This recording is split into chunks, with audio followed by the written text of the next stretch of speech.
looks a very nice purple this evening. Very good, sir. Okay, here we go then.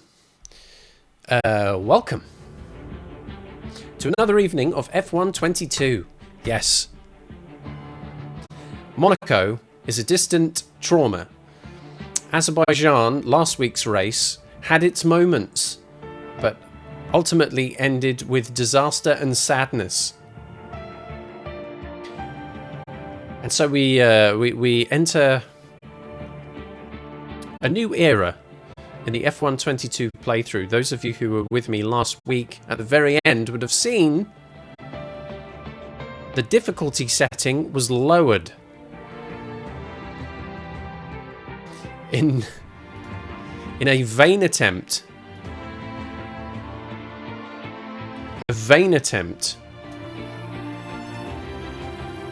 to give me a slightly better chance in the races, right? I still have to put in the hard work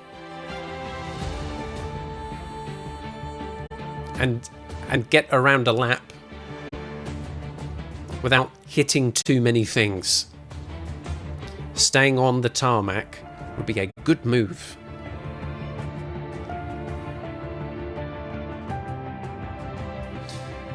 But a little bit more luck in the races, I think, is needed. That's where the points are scored, after all. Last time out in Azerbaijan, I qualified pretty well. What is it, 6th, 7th place?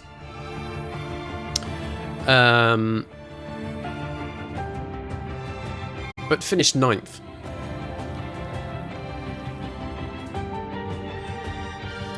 I'm kind of hoping that, yes, okay, fine, admittedly, with a little tweak in the difficulty settings, we can look at the first third of the season as getting out the bad rolls. Okay. Got all the natural ones dealt with. That's it. Now the dice are ready for the real deal, and we're going to start rolling them tonight and hoping for some good numbers. We're going to be at Canada, the Circuit de Gilles Villeneuve in Montreal, on an island, don't you know? It is a largely high-speed circuit. It has some areas with generous runoff, and others feel very much like a street circuit where there is nothing but walls either side of you, including, at the end of the lap, the Wall of Champions, which has claimed many drivers and will probably claim me a few times this evening too.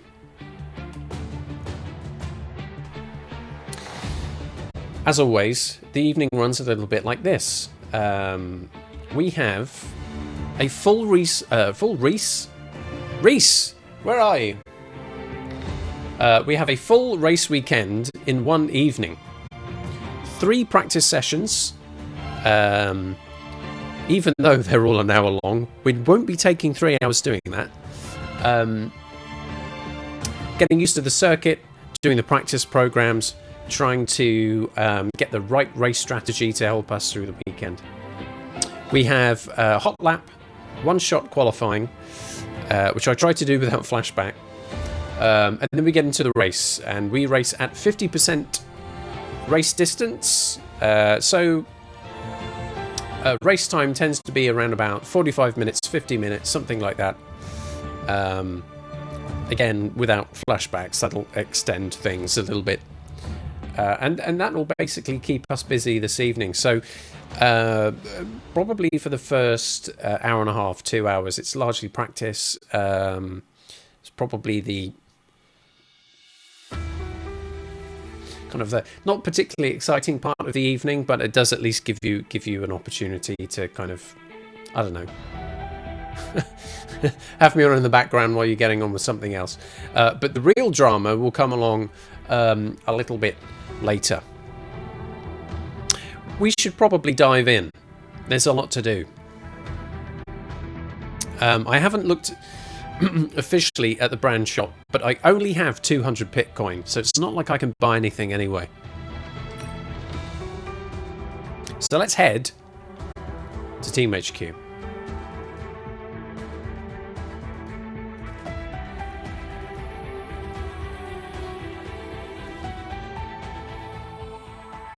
And here we are.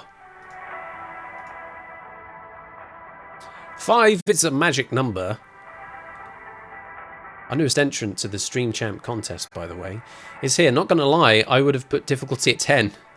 So GG's for playing it above 50. Exclamation mark F1 for, is the check command to check out all of the settings that I am using here in this game.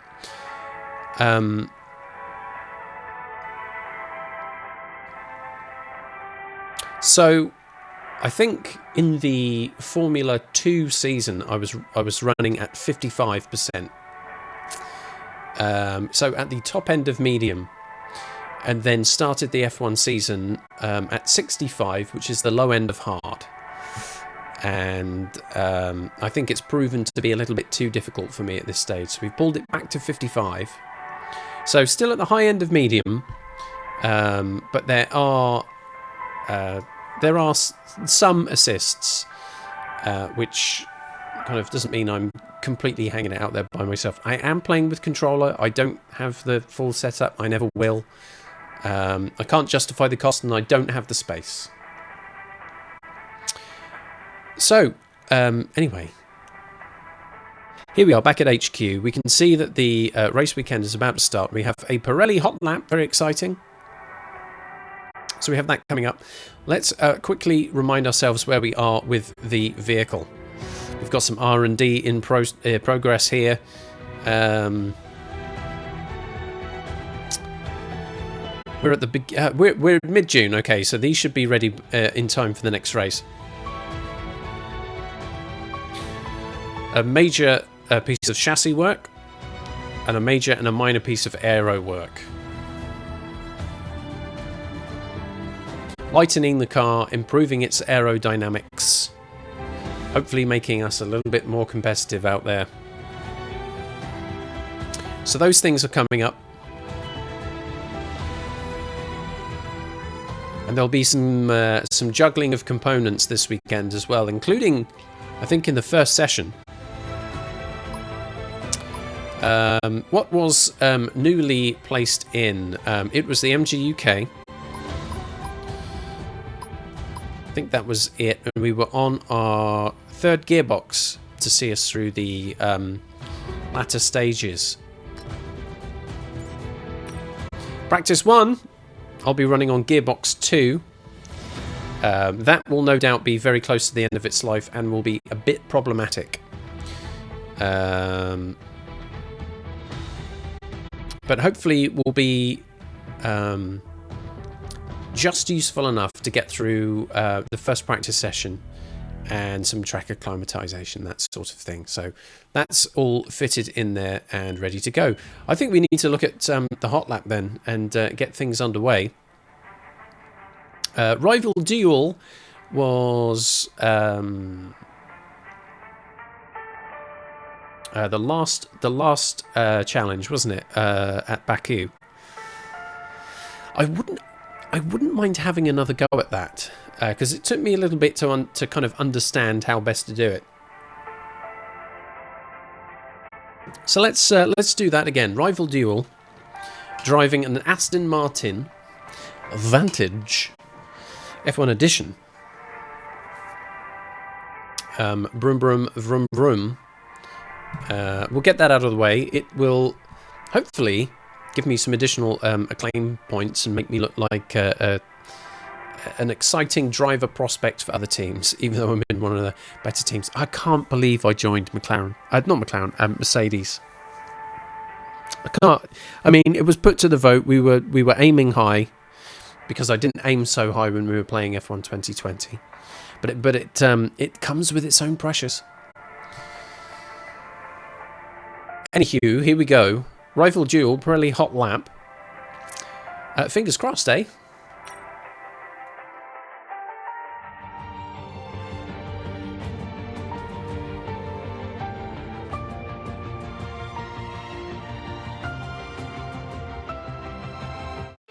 Yeah.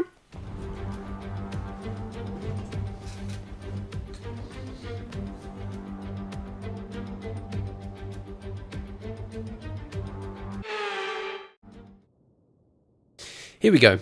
So, prepare to do battle against a single opponent in equal machinery. The event takes place over 3 rounds with varying starting positions. That's right, either ahead, behind, or side by side. All the positions. Win as many rounds as possible to achieve the best possible medal. 3 wins will get me the gold and 1,000 acclaim points. Silver, 2 wins, half the points. Bronze, 1 win, half the points again. I did struggle a little bit with this last time out. They drive very differently to F1 cars. Ooh, first one of the evening. Excellent start. Well done, me.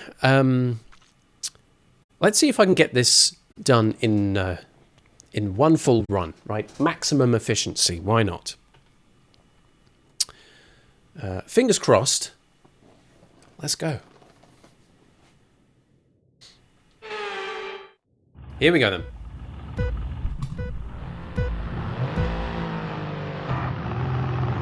So, round 1, I'm ahead.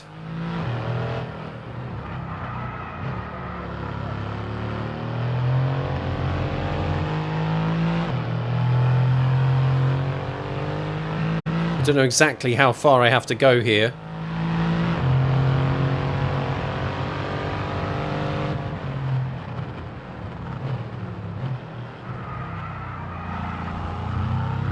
Not really closing in a little bit. Definitely made a better pull through the chicane. Now the hairpin is going to be pretty tough in this car.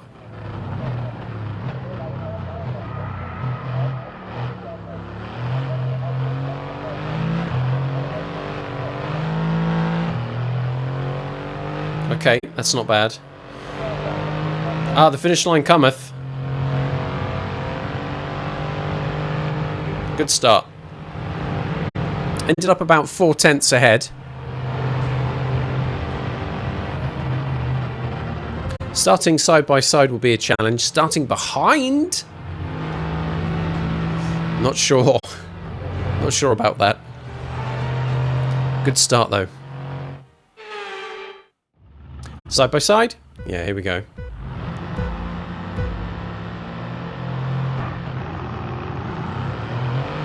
Right, inside line.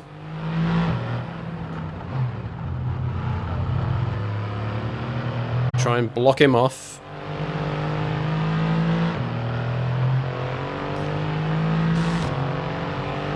Might have been a little bit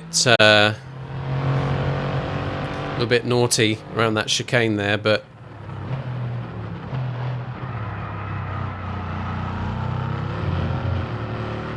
bit of drifting there, lovely. Ooh, like a professional. But the gap has closed. So I'm going to need to be very good at this point.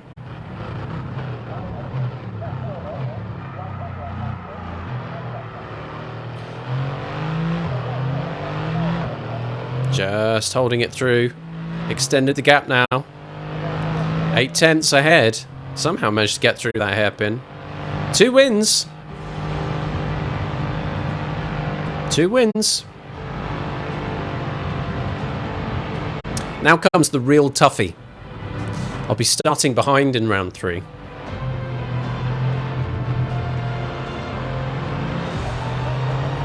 Cheeky beggar. Oh look, I can get past you. Doesn't count now though, does it? Right behind this time.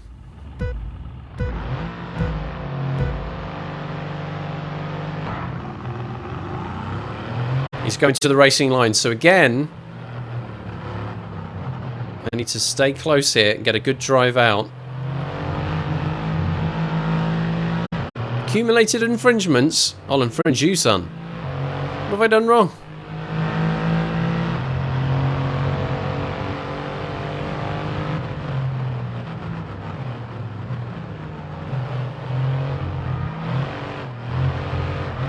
Ah! This has not gone well, by the way. Can I flash back? Haha, I can. Oh, where did all this come from? Where did all this come from? Look at that. This one in the red arrows. I can't actually do a flashback. I can only do a replay. Jeez. Okay. There's no chance. I've screwed it up, and I'm very far behind.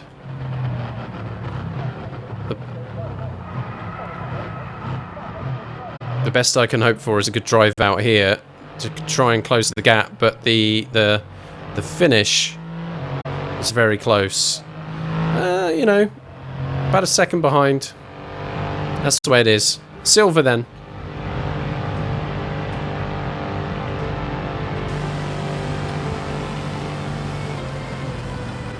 Silver it is. 500 acclaim, that'll do.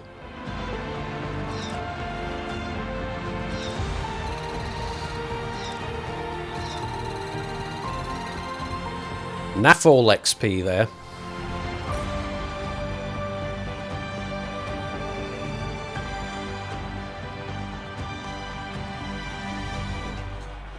Yeah, I don't think there was much hope. There wasn't much hope in round 3.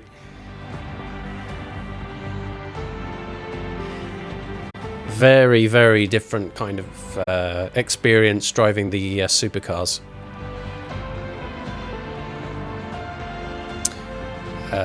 Not anywhere near as fast on acceleration, and you spend a lot more time on the brakes.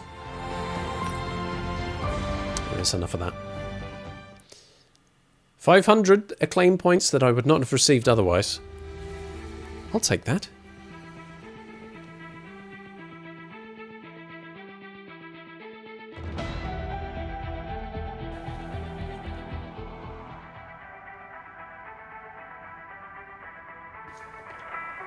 Here we go then. It is the race weekend.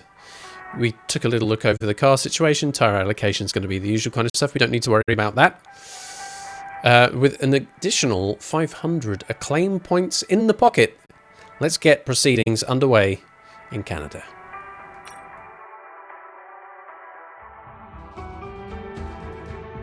Doodly-doo.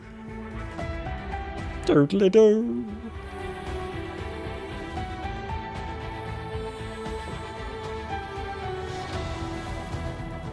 Doodly flippin' do.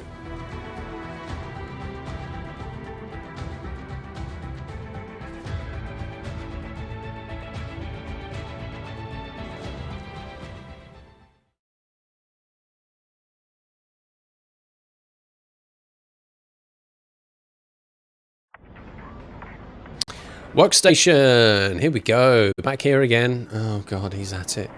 Yep. There's Ian Bill doing his chip shop accounts on the side. And people just typing, even though there's no text entry field in any of the elements of the screen that they're looking at there. Just a lot of people pretending to work. Not me. Practice 1. Interchangeable conditions. Quite a bit of rain there, and cloudy / sunny spells. The rest of the race weekend, however, looks promising. So actually, not a bad practice session to use an old gearbox in. Because we might not be pushing it this hard in wetter conditions. It depends if we start the session in the dry or not. Practice 2, practice 3, qualifying and race all look dry. Checking on the messages. Francisco with the usual nonsense. Just reminding me that I am 10th in the Drivers' Championship. Thank you very much. The Mercedes AMG Petronas team, of which I am a member, is 3rd in the Constructors' Championship. Right now, the weather forecast from our chief engineer, Mark, is saying good news on the weather front. Looks like both qualifying and the race are going to stay dry. You can take a look at the latest weather report for yourself. One less thing to throw a spanner in the works this weekend, unless, of course, you look at practice 1. The race starts out dry. There is an overcast spell there right at the end. Will that pivot into a into maybe too wet for dries right at the end if it actually turns to rain? We'll bear that in mind. I could really do without the unexpected thank you. Anything else for us to look at? Well, there's currently no rivalry. The rivalry that I had with Alfa Romeo's Valtteri Bottas came to a close last weekend. Just enough. Just enough. I think there was maybe 4 points between us. And then all the stuff with the car. As we know, a quick refresh basically on what's going on here then. Gearbox 2 will be fitted for the practice session. Otherwise, we've got a relatively healthy powertrain. Our control electronics unit, lots of life still left in it at only 22% wear. The turbocharger at 39. The energy store is one to watch. We have had some problems with that. We are starting to see a reduction in total power being stored in the battery. So ERS deployment may be a little tricky. The MGU-H37, we have a brand new MGU-K fitted as of last weekend. And the engine itself, 30%, is going to get us through another couple of races easy. So the only thing we really need to watch is this gearbox. And again, I'm only intending to run it in practice 1. And then we'll switch back over to gearbox 3 for the rest of the weekend. That's it. It's time to get down to track, and if there are going to be any more bad rolls, getting those out, and getting these practice programs done, mate. Let's go. Of course I want to go to track.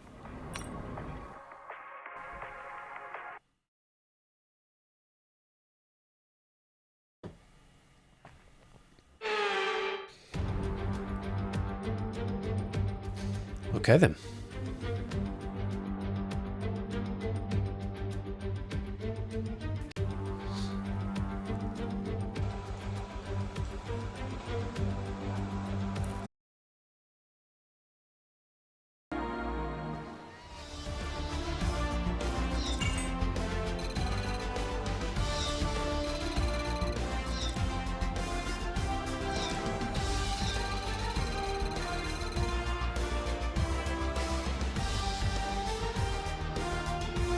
The session has drawn to a close, so let's review our top 3. Sainz, Perez and Lewis Hamilton.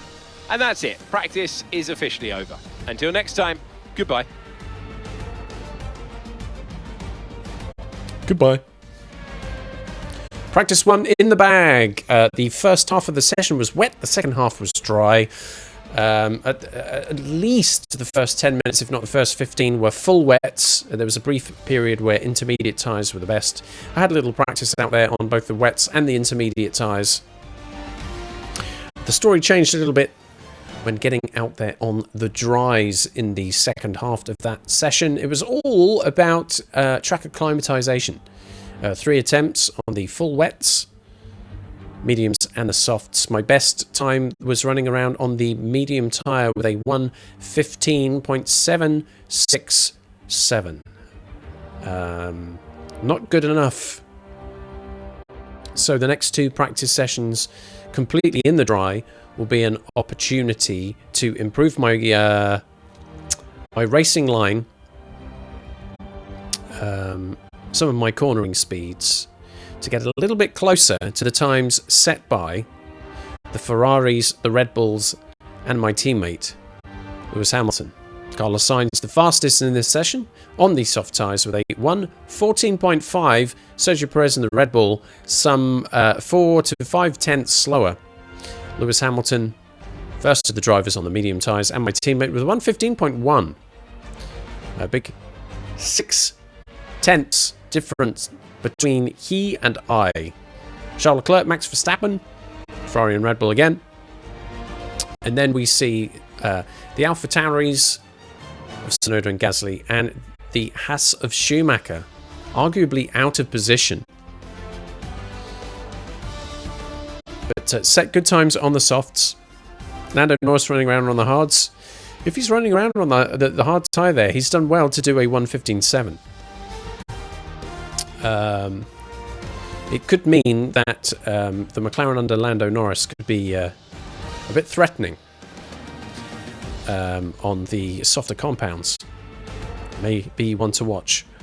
A positive first step for practice 1. Definitely room for improvement. There is also the qualifying and race strategy practice programs still to run over the next 2 sessions, as well as a car setup to try and do a better job of. Lots still to take care of, but at least we've got practice 1 done and dusted. I'm gonna crack open a drink. Listen to this.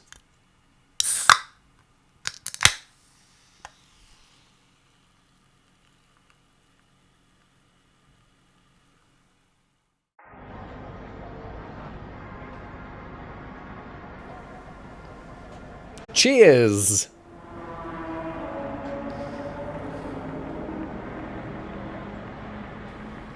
Let's pour that out into a glass, because I'm fancy like that.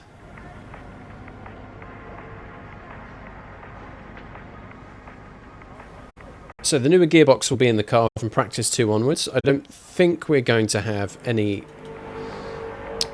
complications with the car from that point.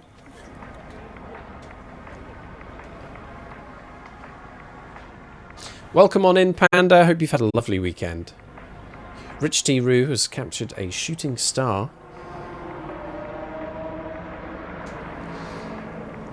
Lovely. Trying to take pics of the stars with long exposures. Good stuff, though. Happy accidents. That's one of the greatest things about photography. Just keep snapping. Just keep taking pictures. You never know what you might capture.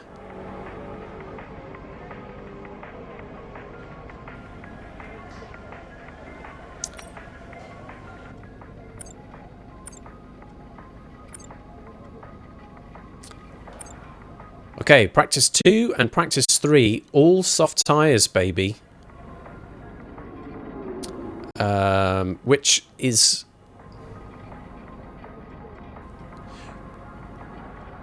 probably not so good, actually.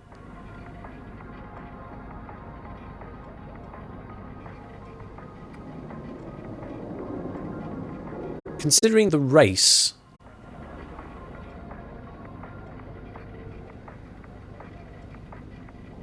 has a strategy involving medium and hard tyres. If I'm doing a race strategy practice program in practice 2 or practice 3, I don't have a tyre for the comparison. Oh well.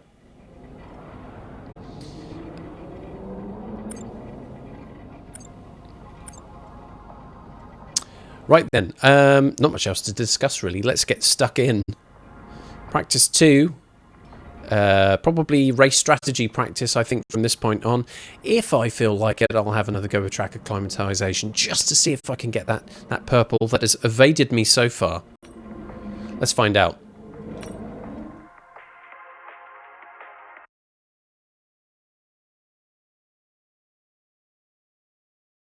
All the fizzy stuff.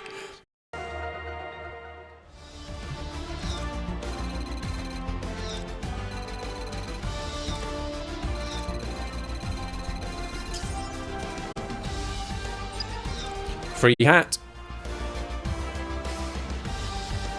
It's time to remind ourselves of our top 3, who are Gip, Perez and Charles Leclerc. Let's go. If practice session is anything to go by, we're in for an exceptional weekend of Formula 1. Let's go, Skip, or Gip. They didn't go back to the master files and re-edit that particular sound clip, did they? Nope. Forever known as Gip. Well, there's a change of fortunes here in practice 2. Running on soft tyres throughout the session. There was a race strategy practice program and another crack at track acclimatization. Managed to get full marks in track acclimatization, which was very nice to see. And quite surprising, actually, the race strategy practice. Considerably faster than Delta, but was nowhere near taking the life out of the soft tyres as the team expected. And fuel usage was about where their expectations were set. So I was able to use soft tyres efficiently and go faster than the Delta time using the same fuel.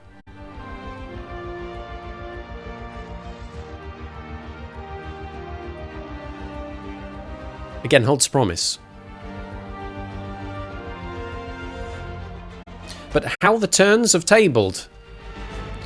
In practice 1, I was about 6/10 behind Lewis Hamilton. Now he's 6/10 behind me. So there we go, a 113.9, the only driver in the 113s in that session. Set quite early in that session as well, before the track had fully rubbered in. Sergio Perez is the nearest, some half a second behind.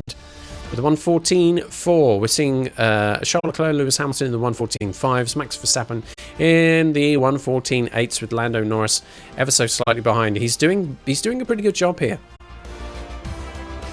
Carlos Sainz only a couple of tenths behind, so what I was expecting to see is a top 6 consisting of Mercedes, Red Bulls and Ferraris. Lando Norris is getting himself up in that top 6 and unsettling the order.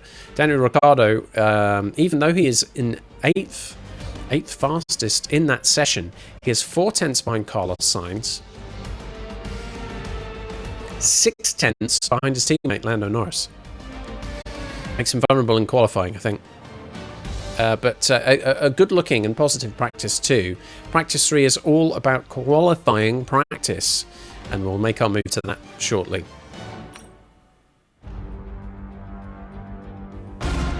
Bam.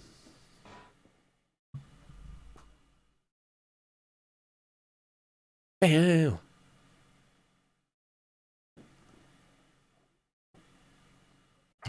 And stuff.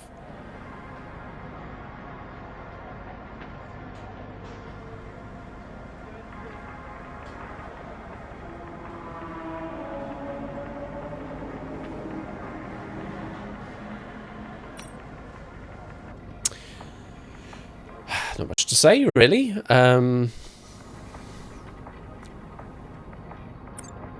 Everything's kind of the same as it was before.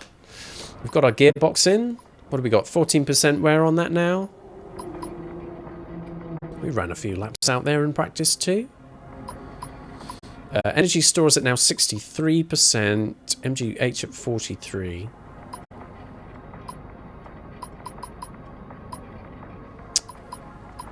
So energy store is really the only thing to worry about. At 63%, I think we'll just about be okay for this weekend. It's possible that towards the end of the race we might start seeing some complications arise from that. Let's see. Yeah, let's get into practice 3. I think it's pretty clear after the first 2 sessions that the track layout is not much of a challenge. There is always room for improvement, but the time for familiarizing ourselves with it is over, and now it's about just trying to get the fastest laps we possibly can in preparation for one-shot qualifying. So here we go then, practice 3. Yes, of course I want to do that. Jeez.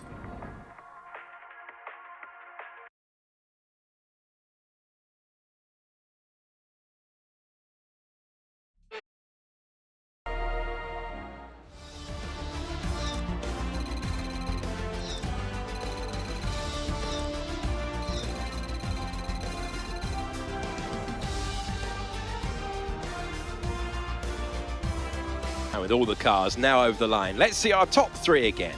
Dip, Sainz and Daniel Ricciardo. What an incredible practice session. The fun doesn't stop here though. Join us again as the rest of the weekend unfolds. Okay, I will. 2. qualifying pace practice programs performed in practice 3 and full marks. All the resource points taken away with us at the end of all of the practice sessions. Again, I think this might be an indication of the change in the difficulty settings from 65 to 55. But there is a 1 second gap between Skip and Carlos Sainz. Driver 1 and driver 2, you see on the timing sheets there. A big surprise to see Daniel Ricciardo in third with a 1:14.3. 6/10, more than 6/10 ahead of his teammate Lando Norris, who usually has the better of him. And again, there is one McLaren breaking up that top 6.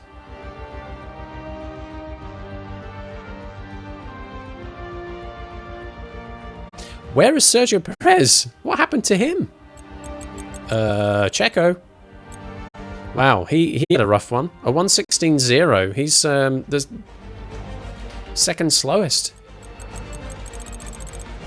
Maybe he's got a dicky tummy or something.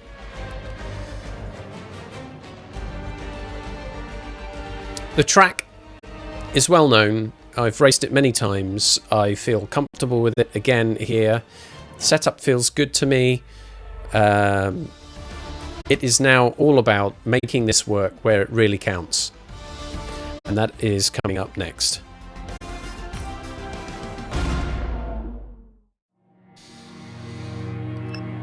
It's time for the payout. Massive jump in resource points there, very good. And some juicy development boosts. Further discounts on some upgrades to the car. Very good to see. Something to think about at the end of the evening.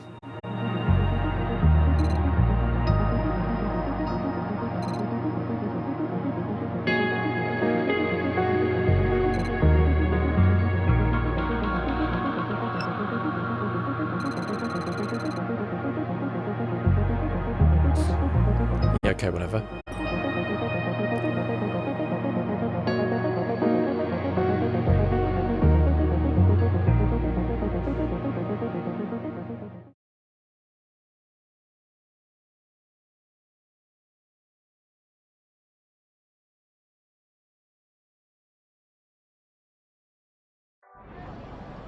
Okay.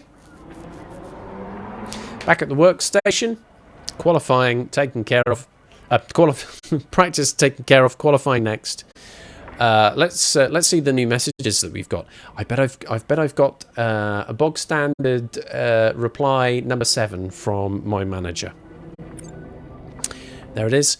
I have high expectations of you for this session, so give it everything you've got. In particular, it's important to qualify ahead of Lewis. Beating your teammate is always the first measure of your performance. Turning up to the flipping circuit would be pretty good, Madam Manager. Okay, here is the weekend preview from our chief mechanic. When it comes to Canada, the main advice I can give is to remember that you can probably carry more speed into some of these corners than you expect. But you can't be too greedy with the corner cutting. He's right about that. It's very, very tempting to take more out of the corners than you should, and you can get into trouble for that. Some of the curbs can be ruthless, so make sure you show them respect and don't take too much. It won't take much to find yourself scraping the side of the barrier. I've done that a few times already. Got opportunity though to make up some points here, which would be very nice to see. Let's remind ourselves actually where things are in the standings at the moment, because if there's a reasonable points haul here, I could jump maybe Esteban Ocon. Okay. The one thing that isn't going to happen is me running away with a championship. Okay, we've already got 8 rounds of a 22-round season out of the way, and I only have 10 points. Max Verstappen in the lead with 177, and Charles Leclerc 10 points behind. The best. I mean, I should be getting myself up into that top 6. Can that happen from here? That's the question. Will there be enough success for the rest of the season where I can score a reasonable amount of points to leapfrog several of those drivers ahead of me? Ocon is within reach. Ricciardo and Alonso, possibly. Norris, Perez look pretty tricky from here. And when you look at my season results so far, you can kind of get an idea of why why I am where I am. There have only been 3 races.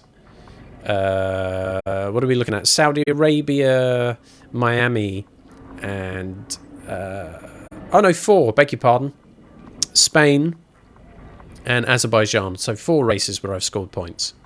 Where I haven't scored points, I've not done particularly well. Bahrain is probably my best performance out of the points. Because Australia, Imola, and Monaco were all shockers. And so it's qualifying. We'll get ourselves psyched up for this, and I'll prep the bet. Let's go.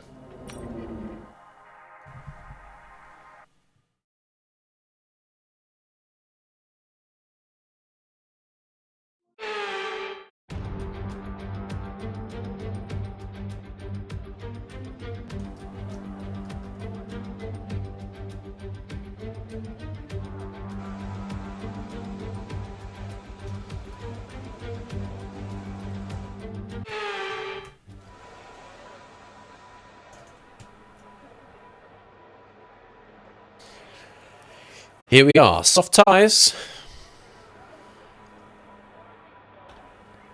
will carry us through our hot lap. But first, folks, we have to get a bet on the go. This is where everyone has to wake up, right? I've spent the last 2 hours doing practice. People have been pottering around, probably, making pots of coffee. Checking their socials. But we're at that point of the evening where it's time to place some bets. It is prediction time. I will give you 2 minutes for this here bet coming right up. Where will I qualify here at Canada? It goes live now. Will it be a top 4? Yes, I'm feeling bold. Will it be a top 4 qualifying position? Or will it be the remainder of the top 10 from positions 5 to 10? Or your third and final option, the second half of the grid, between 11 and 20. Will I have a shocker? Practice 2 and practice 3, I set the fastest lap each time. Can that carry over into qualifying itself? Every car will have a fresh set of tyres, the maximum settings, the whole lot. So the margins could be quite tight here. A small error, a slow speed drive out of the corner could really make the difference. Less than a minute left on the bet. We are on the softest tyre, but it is also towards the softer end of the scale. If you look to the sort of bottom third of the screen, you can see C5, C4, C3. There are, when it comes to the dry compound tyres, you have a range of 5 kind of softness, hardness, pliance. I don't know, you think of a word. But effectively, C3, C4 and C5 are the softer end of the scale, running from 1 to 5. So the softer will always be marked as soft, and the harder of that range will always be marked as hard. So you could go to a circuit with C1, C2, C3. You could even go to a circuit where you have C1, C2, and then C4. They don't always sit neatly next to each other. That's Pirelli's business to figure out why they do that. It just depends on the characteristics of each circuit. Anyways, the betting window is closed, and it looks like this. 2 gamblers are involved. It's a head-to-head. 71% of the wager has gone down on a top 4 qualifying position. 29 has gone to positions 5 to 10. And that is Giddy Fam versus Amber Swan.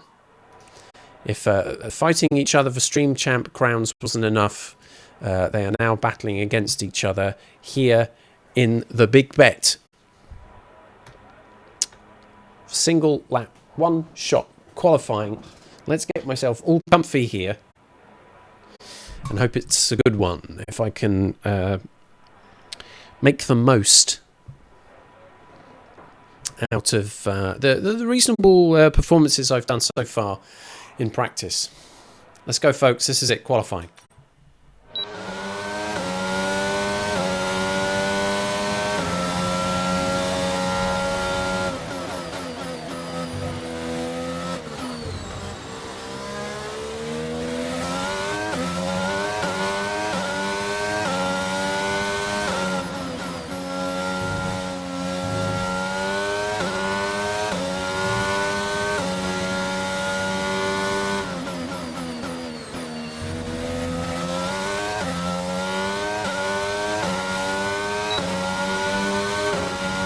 Carrying some good speed through here.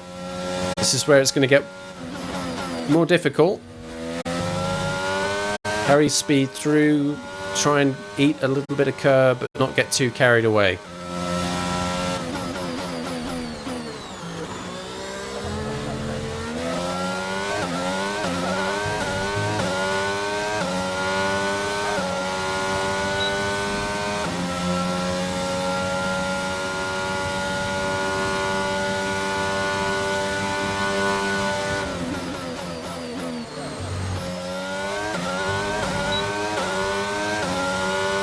Lost a lot of time through that chicane. You can see Verstappen's ahead. Where do we end up? It's 4th.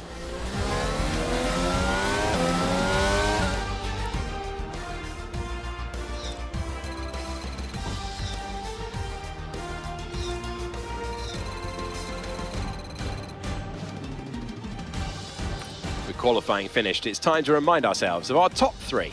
Verstappen, Leclerc and Sergio Perez. With qualifying wrapped up, we now have our grid lineup for the big race tomorrow. Be sure to join us then for what will no doubt be a fantastic race.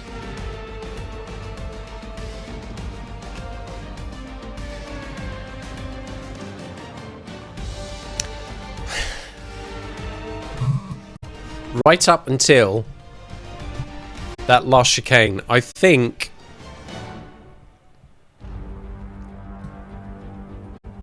I hit the brakes a little too early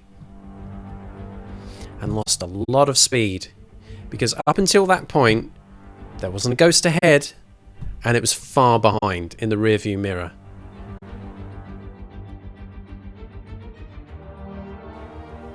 So in those last couple of turns,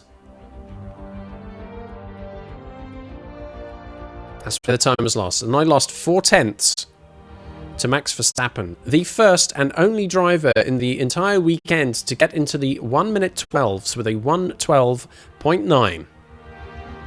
My fastest lap of the weekend was a 1:13.0, but unfortunately this time it's a 1:13.358. It's good enough for 4th, so I'm in the 2nd row alongside Sergio Perez in 3rd, and our 2 championship contenders, Max Verstappen and Charles Leclerc, are there on the front row. This will be the first time this season where I will be starting this high up on the grid, with very few cars ahead of me.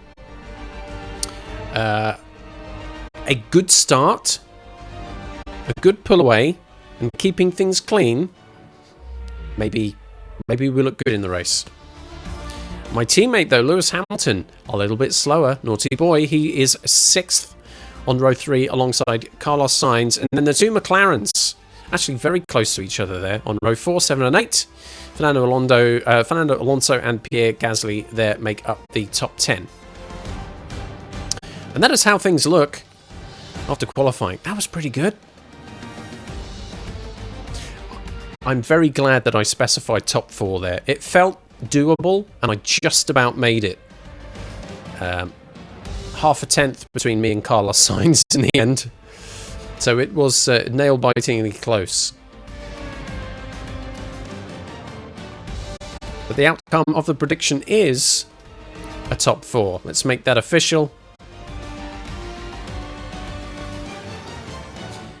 Giddy Fam has taken Amber Swan's lunch money. 410 points handed over. Today's stream champ, Amber Swan, is now so much further away from being able to redeem another stupid little sound clip from the room.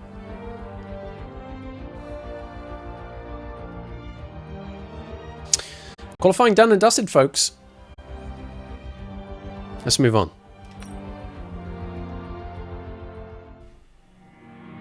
Everybody betray me.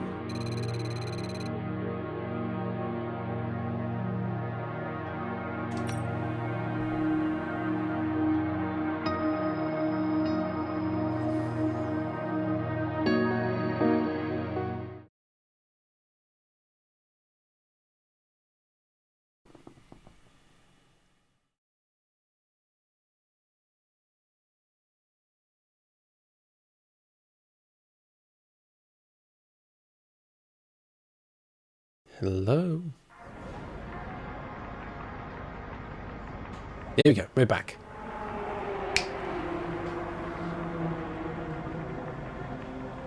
I'm happy with that 4th. I was feeling super confident through most of that qualifying lap, thinking I could get pole. But after coming out of the hairpin, I was so focused on what was happening behind me, because what I thought I was going to see was that ghost catching up, was that straight line, that straight line speed kind of differential between the Mercedes and the Red Bulls and Ferraris, that I was going to see them catch up. That wasn't necessarily the case. I just ballsed up the final chicane. That's something to think about in the race if I keep making mistakes there. If I keep consistently losing time, oh fellas, it's going to be a rough one. Anyway, back into the workstation. Hey Steve, how are you feeling? Asked Mark. Well, I mean, how long have you got? Were you here Thursday? As I said in the briefing, the car's looking good, and I think we have the pace for a decent result. If you can get a good flow after the turn 1 scramble, and make sure to hit your marks when you come into the pits, we should be all set. Keep an eye on the temperatures and other data on the MFD. And, you know, if you fancy a chit-chat, just let me know. Sure thing. Not much else for us to do here, really. I'm very much looking forward to getting the pre-race ballyhoo out of the way so I can go for a pee. Reward myself with a pee. That'll be nice. But I think that's really all we need to take care of here at the workstation. The next thing for us will be the race. A little bit of build-up, another race bet, and then we'll be getting ourselves into, as you can see on screen there, 35 laps.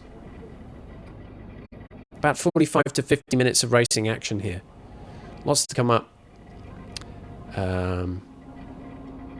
The real drama, the real business is coming up. Let's go.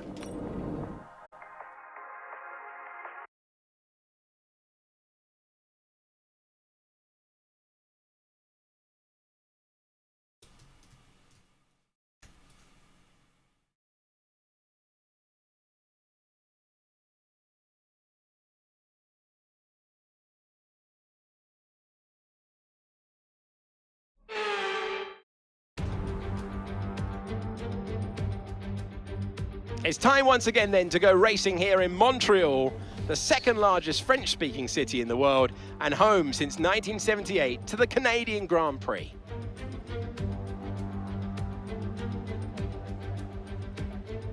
If you want flat-out racing, you've come to the right place this weekend, as it's full throttle for 59% of this 2.7-mile circuit, peaking at around 210 miles per hour going into the final chicane. But that speed requires discipline, and there are more than a few close walls here just waiting to punish drivers with a heavy right foot. I'll clean that up. Let's run you through the drive. Hey, skip watch. Today's exciting race. World champion Max Verstappen starts from pole position, and it's Charles Leclerc in P2. Looking down the rest of the grid, we have Perez, Gibb, Yay. Carlos Sainz, and Hamilton, Norris, Ricciardo, Fernando Alonso, and Pierre Gasly, Ocon, Albon, Yuki Tsunoda, and Magnussen, Mick Schumacher, Joe, Lance Stroll, and Nicholas Latifi, Bottas, and Sebastian Vettel starts from the back of the grid. Oh, with a penalty, bless him. These talented drivers will come out on top today. With me today, of course, is Natalie Pinkham. Now, can I get your take on Max Verstappen? That was a great win in the last race. Can they keep that momentum going this weekend? It's always nice to come into a Grand Prix weekend on a high, but your expectations are based much more on your practice and qualifying runs. So it's the momentum from those sessions that they'll be hoping to carry into the race today.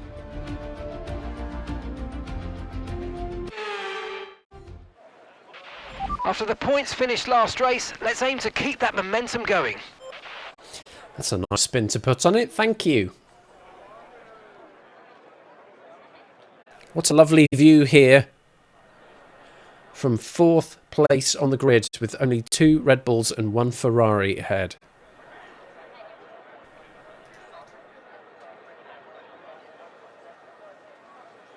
Let's take a look at the race strategy. Okay, so the default strategy and the alternate strategy, as always, appear here on the screen. The first view that we have is projected. This is kind of a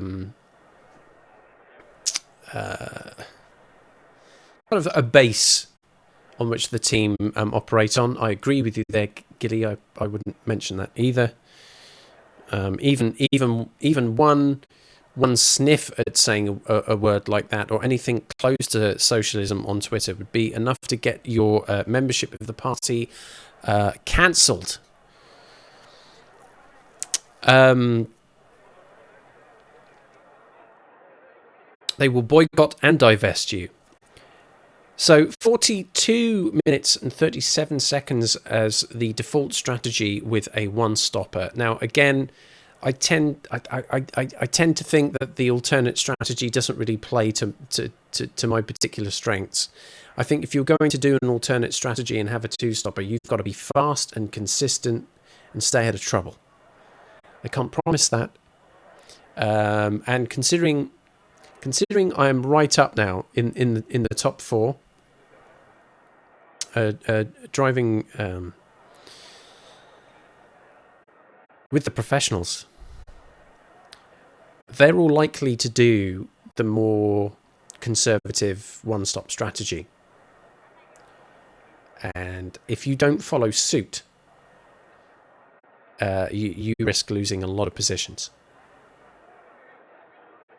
The question then comes is between the projected, the base level strategy, and the personalized one based on performances in the practice programs. Do we see any benefit in tyre life? Do we see a change in when in the race we pit? On what lap? Let's take a look. So a few seconds quicker, and the tyre life is such that the mediums are predicted to last a little longer into the race. So from 15 laps to 16, and even pitting on lap 16 there, the mediums are healthier than on the default strategy at 15. I think you can see there we're probably looking at maybe 42-43% But we move over to the personalised one, and we're maybe 49% with additional lap in hand. Moving over to the hard tyre, the first couple of laps on the hard tyre, it's kind of getting the heat in, getting the grip will be tough. But, you know, there are pretty consistent lap times available from that tyre after that point. 35 laps, though, it's a long old race. A lot to do. I am satisfied with how that looks. As always, I will keep my ears to the ground.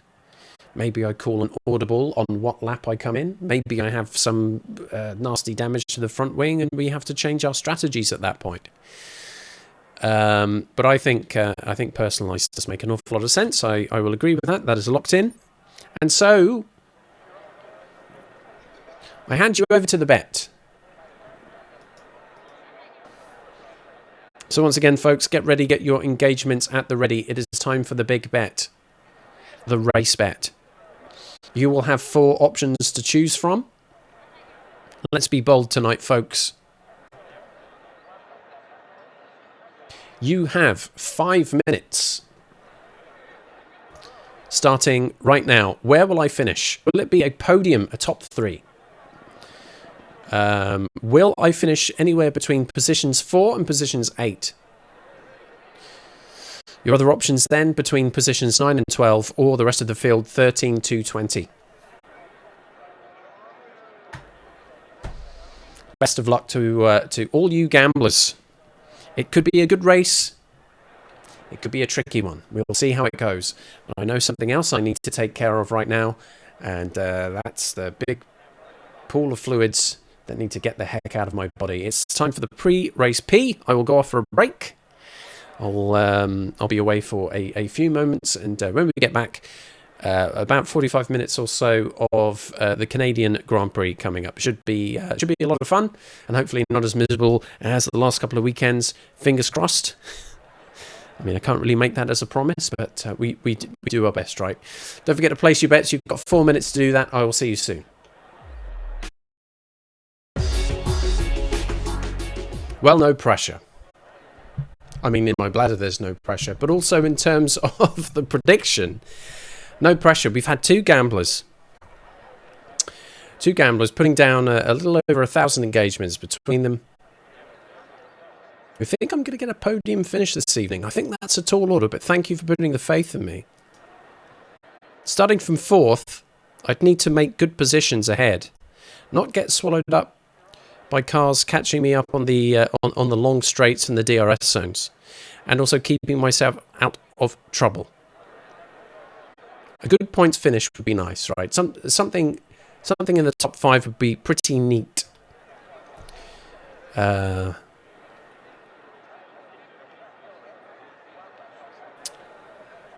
finer.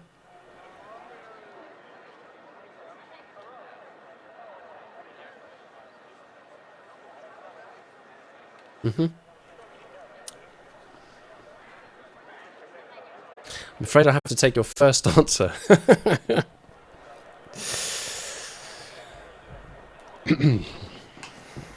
don't know. He was on the hose. Now he's pulling his finers out.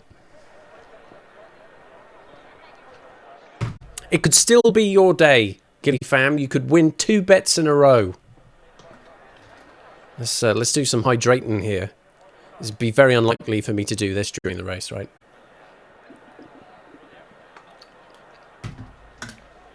I've had my tea, I've had my black grape, I'm on earth juice now.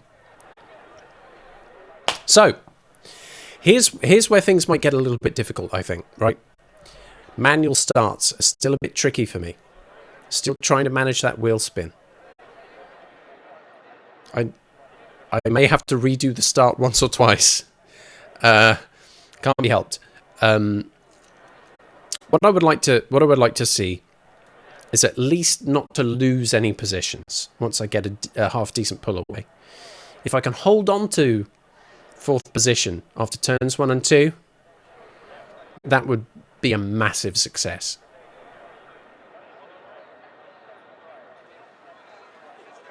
Fingers crossed, eh? Something to aim for. Here we go, folks. Formation lap first. Then, what is it, 36 laps? My word. It's a long one. It should be a good one, though. Let's get everything where I need it. I, of course, will do my best to keep an eye on chat when I can. There'll be parts of the race where it'll be easier to see what you're saying. Although I think maybe for these first few laps I'll be clenching everything incredibly tight. We had a nice 3-minute ad break to satisfy Twitch during my my pee break. So for the next hour at least, there should not be any ads interrupting the action. And that's about all the preamble I can offer you. Let's get this baby underway.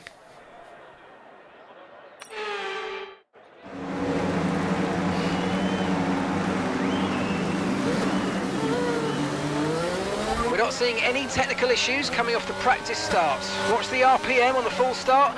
We don't want you to bog down. Okie dokie. Bomp.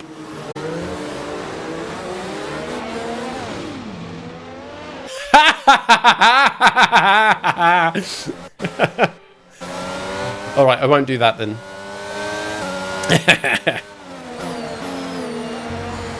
No bomps allowed.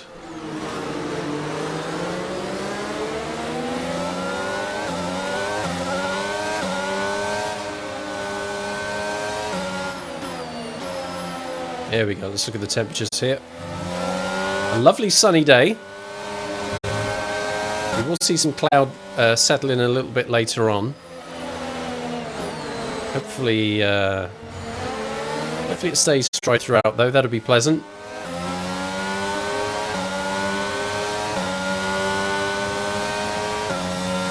Let's get those tyres warmed up if we can.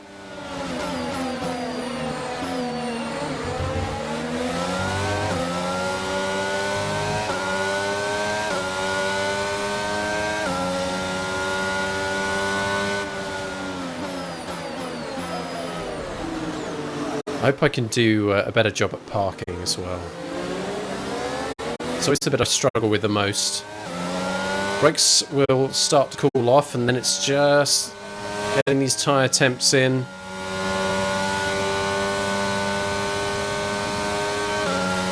Rears are good. Front tyres though, I think they're just coming into the window now. Right hand side of the grid. Let's get it parked.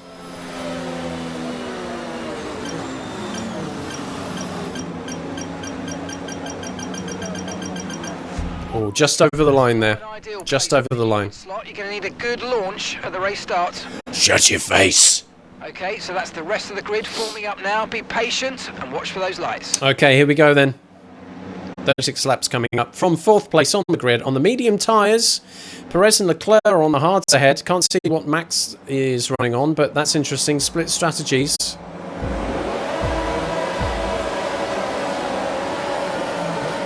Okay, you've got to... Oh, the panic.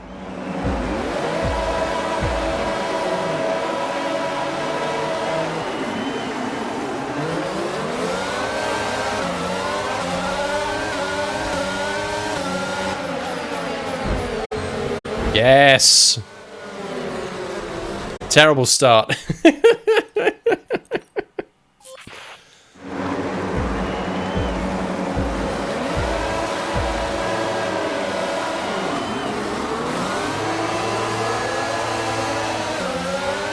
Another terrible start. Come on, man. Just too much wheel spin.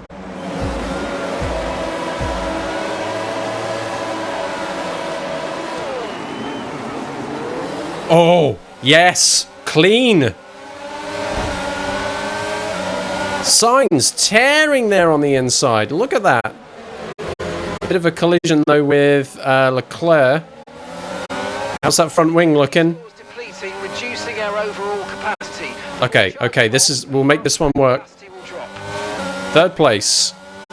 What a start from Carlos Sainz. He's stolen the lead here, folks.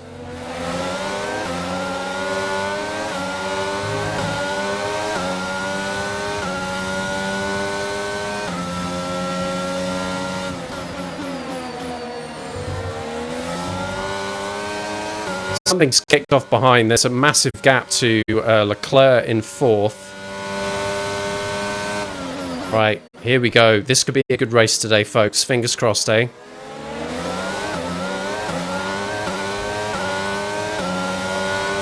No DRS for the first 3 laps. Let's try and stay with these cars ahead, not the ones behind.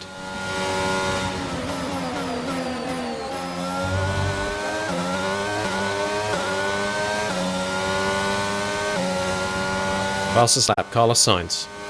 He had an incredible start. I love to watch that in the race highlights after this is all said and done.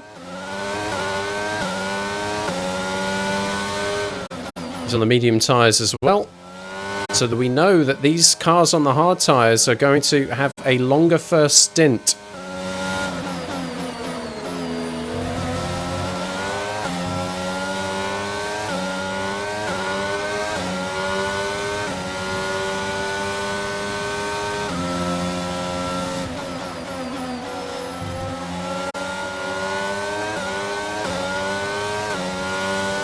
Right, within a second of Max, this is nice.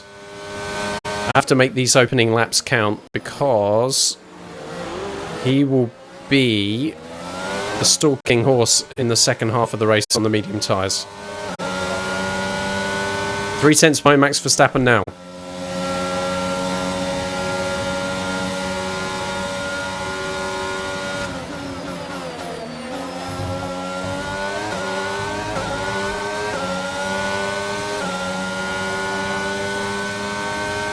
DRS is being enabled this lap. We can use DRS when you're within 1 second of the car ahead and in the DRS zone. Fastest lap goes to me there, which is nice. Lost a little bit of time through that chicane. Need to stay close to Max.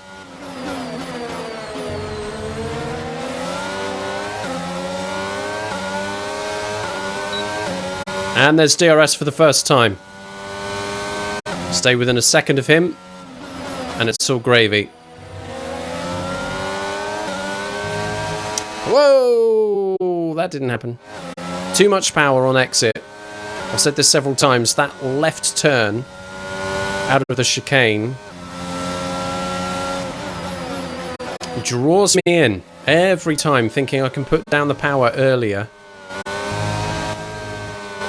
And then then your rear wheels have plans of their own. So let's pull this back to about here. Pick it up. Let's go.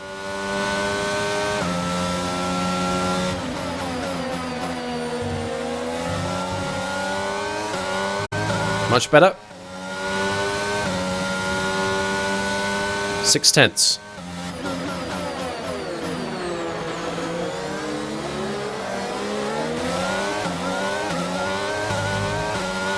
Right, here comes DRS. And it's open. Is it making much of a difference? Hard to say. We'll get it again coming out here. So at least keeps me in good reach of him. We've got a race on our hands here, folks.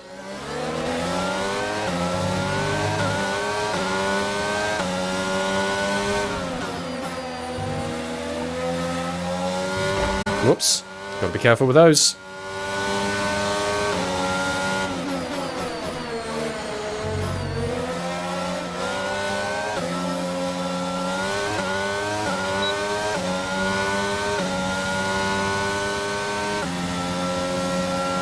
He's got good speed.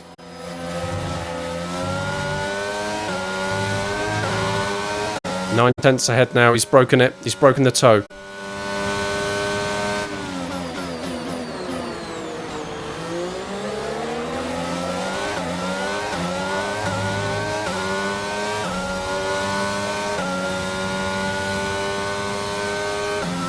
We're back within the 1 second, so there's a good clawback.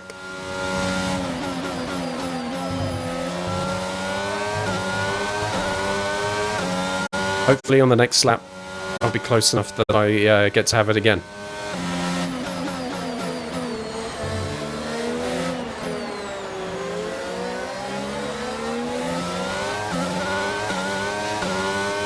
Right, almost used all of my battery, so I'll need to conserve for a lap or two. Have to be very careful where I choose to deploy it.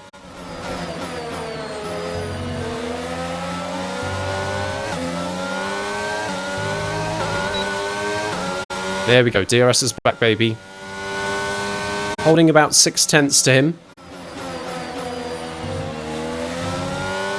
More crucially, though, 3 seconds to the car behind, which is my teammate now, Lewis Hamilton.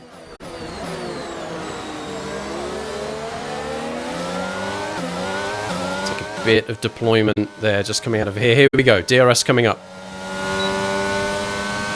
Max doesn't have it. Am I close enough to start closing the gap? Not particularly.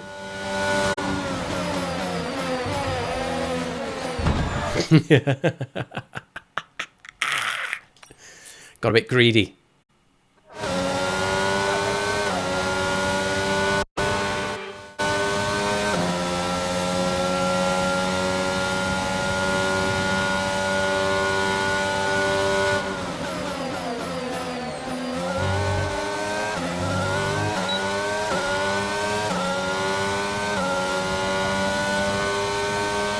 Okay, the car ahead's beginning to pull away. You know what to do. Okay, so we're leading our teammate by 2.3 seconds. That's, oh, hello.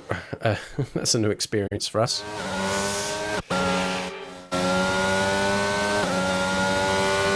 We'll settle into a rhythm here. Let's not make too many mistakes.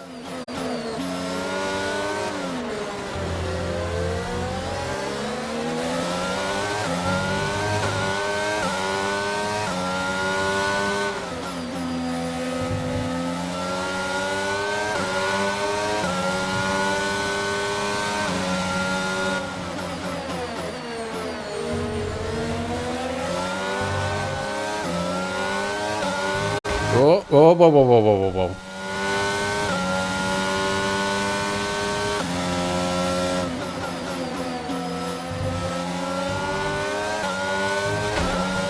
Stop bumping the wall, you idiot. 6/10 again to Max Verstappen.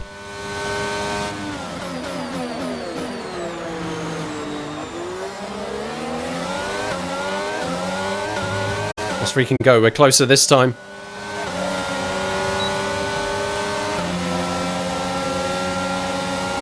I don't need to get him here.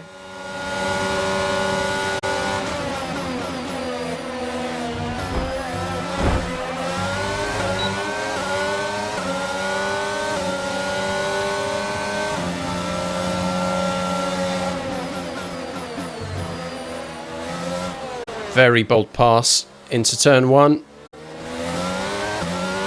Nice move. Good job. Let's increase that gap now. Let's not have him come back at us. Second place.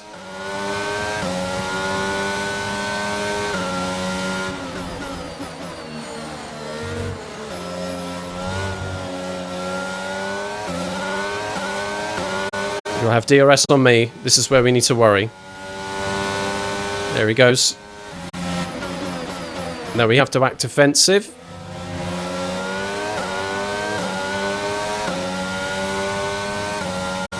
Seven tenths to him.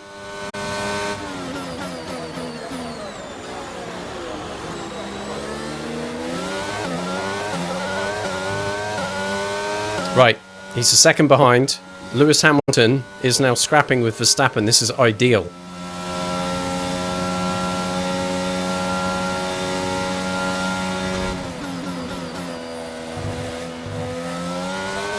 Let's go. Let's freaking go. We've got tire life for days here. Let's get a few good laps under our belts. What was it? I think like lap 15 or 16 was the pit window. I'll check in with that in a little bit.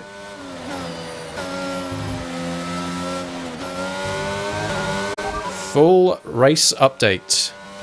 Copy. I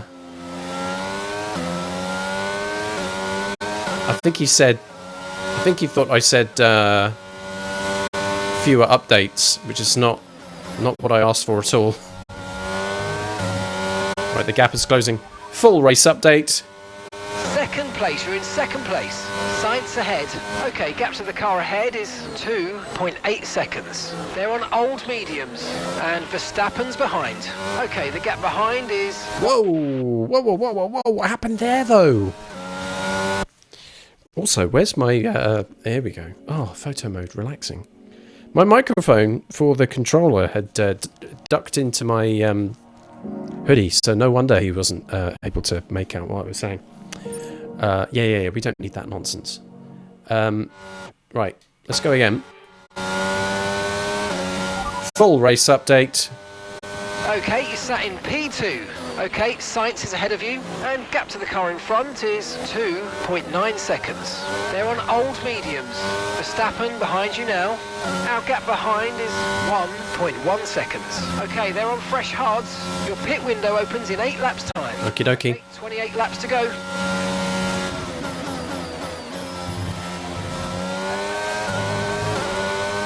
Right, let's see what we can do with Carlos.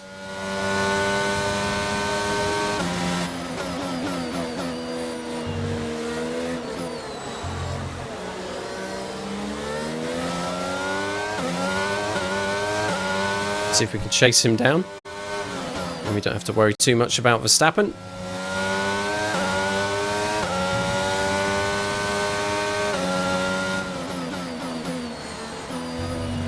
Such a different race so far to the last two.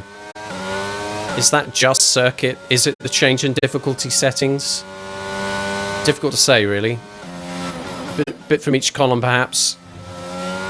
Maybe this is just more my kind of circuit.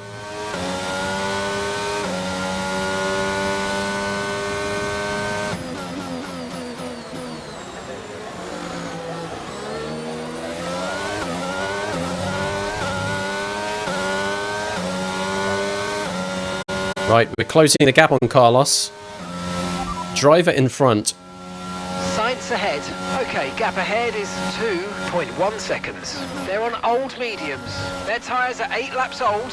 Okay, we think they've got 2 stops remaining. 2 stops remaining. And the time last lap was a 1 minute 17.0.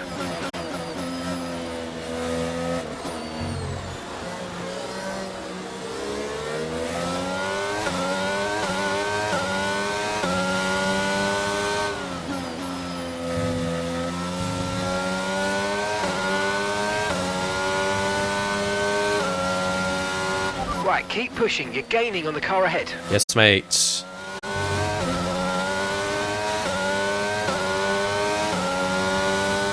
if we can get in the DRS zone, that would be goddamn great.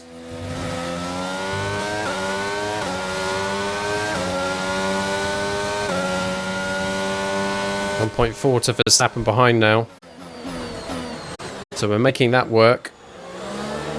His hard tyres may have something to do with that though, right? 1.7 to Carlos. Fewer mistakes now.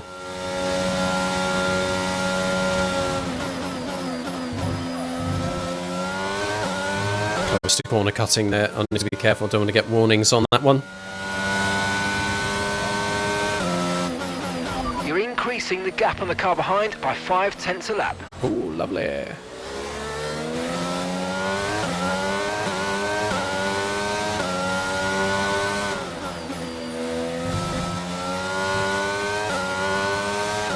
gonna have to go without battery for a couple of laps, I think.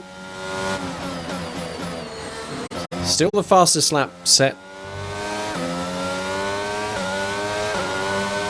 1.3 to Carlos Sainz. We are closing.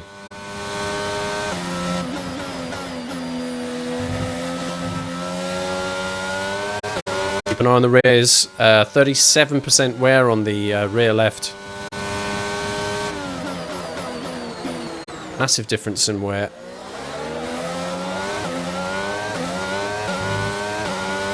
.1 seconds to Carlos Sainz. With any luck, we'll have DRS on the next lap. He's increasing the gap there. Thank you for your continued support. Amazon, resubscribing with Prime. 26 months! Gaming.amazon.com, people.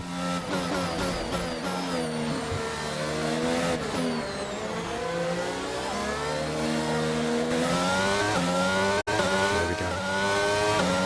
Starting to lose that grip now on the rears. 1.1 seconds to Carlos Sainz. Come on, let's close that gap.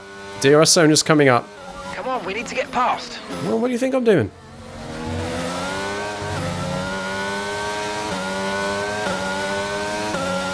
Not got that DRS beep yet. Can we close that gap in the next couple of corners?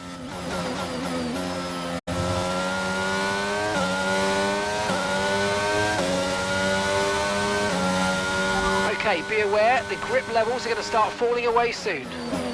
I am aware. It's already happening. Is it close enough? Oh, hello there.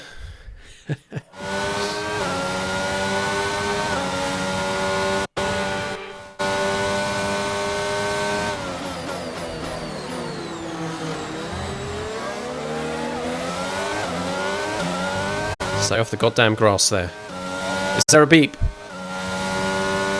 No beep yet, but I'm close.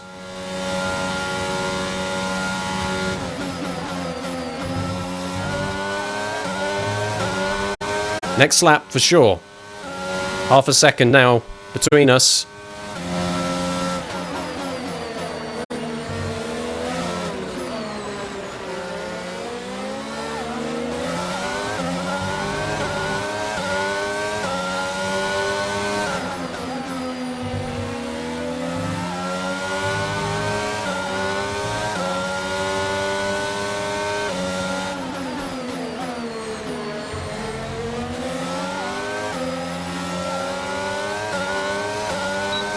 And here it is, DRS.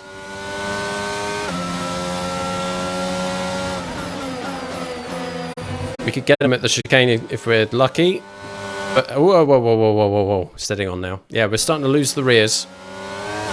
Let's wait until we hit the DRS. We should be about there. Pick it up from here.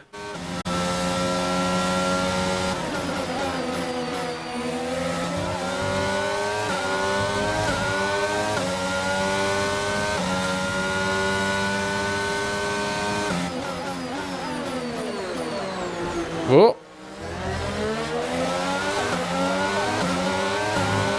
Here it is.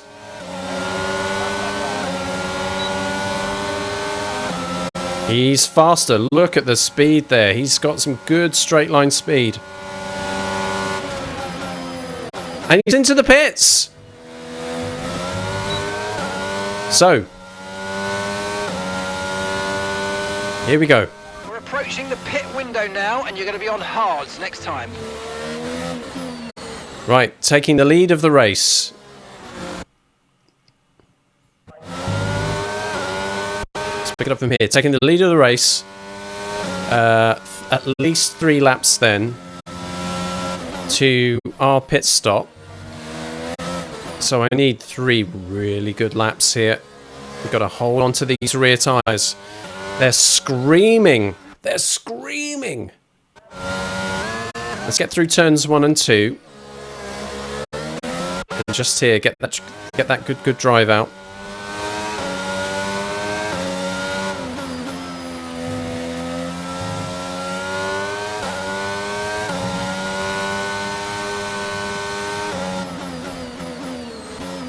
These are really crucial laps now. We've got to hold this grip together. It's dropping away. It's all on the rears. The front tyres are still really good. We can rely on them for turning. It's all about pulling out of slower corners now. Max Verstappen, 2.6, 2.5 seconds behind. Does he now have the advantage on the hard tyres?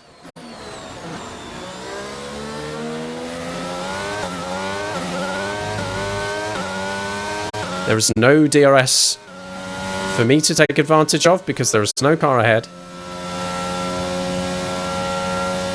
And I need to be careful.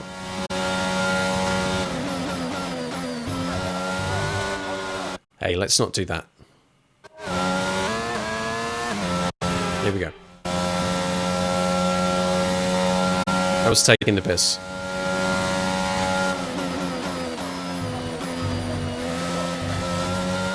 Oh, you see? It's all those rears.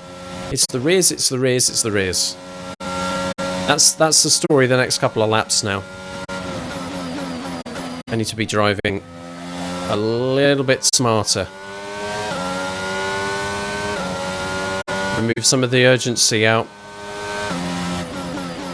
Gap to your teammate behind is 2.9 seconds. Building up good battery now, we're at 40%.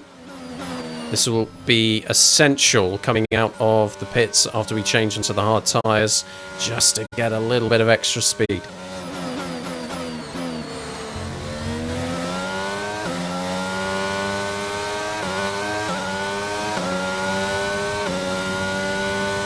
Verstappen now 2.2 seconds behind you, so he is closing.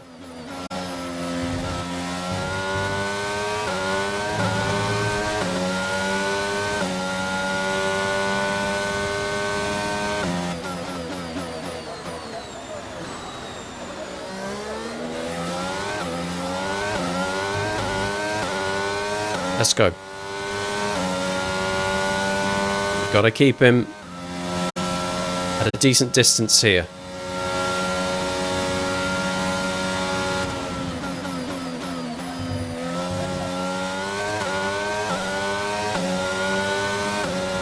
Teammate Lewis Hamilton in the pits. In the pits now. I would like to extend to lap 17 if I can. Let's see if there is enough. Or if... Wait, hang on a minute. We can't have too much of that now, can we? I don't want to speak too soon. Okay, Lewis is in for his stop.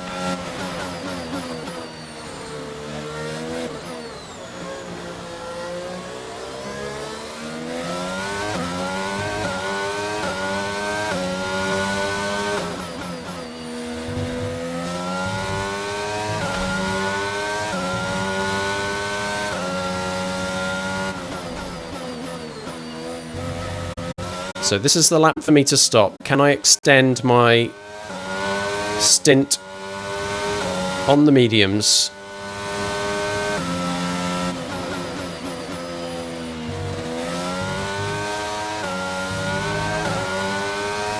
Oh, I forgot. I've just burnt through a ton of my battery that I've been storing up. I hadn't noticed that it was active. Still 2.2 seconds, 2.3. I'm keeping a good gap here to Max. 54% wear on the rear left now.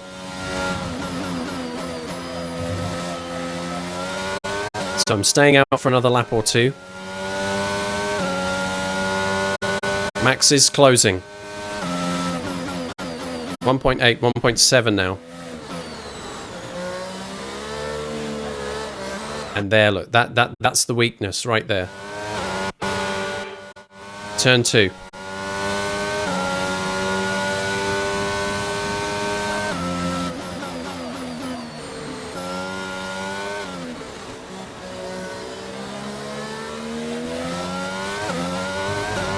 Box this lap.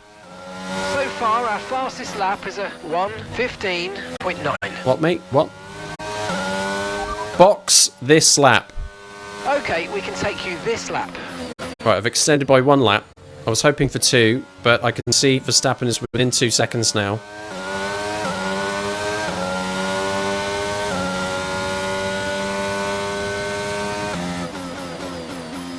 Nick's light is here, and there's no chance I can read anything he's saying. Can everyone give him some flowers, please? He is not well. He's another COVID recipient. Whoops, a daisy. This is it. This is definitely the lap now. Okay, pit stop time. Changing onto the hard tyres.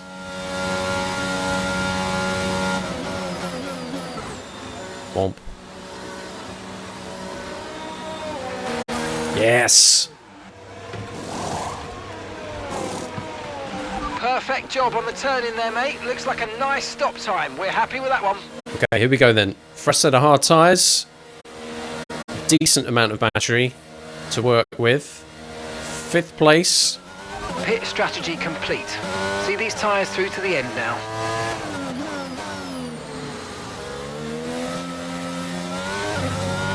And here we go. Lewis Hamilton 3 seconds behind. Who have we got ahead? Carlos Sainz. Who's the net leader of this race. Full race update. Okay, you've got P5, P5. Okay, Sainz is ahead of you. Our gap to the car in front is 5.2 seconds. A lot of work. They're on fresh mediums. Car behind is Lewis. Okay, so the gap to the car behind is 2.3 seconds. Okay, they're on fresh hards.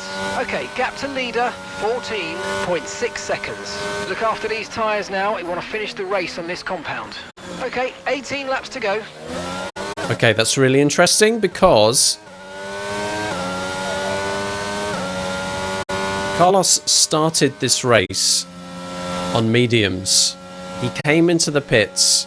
He's on mediums again. He's doing a 2-stop strategy where a lot of us are on 1-stoppers. He's serious. Sainz is the fastest man on track right now. He's just posted the quickest lap of the race.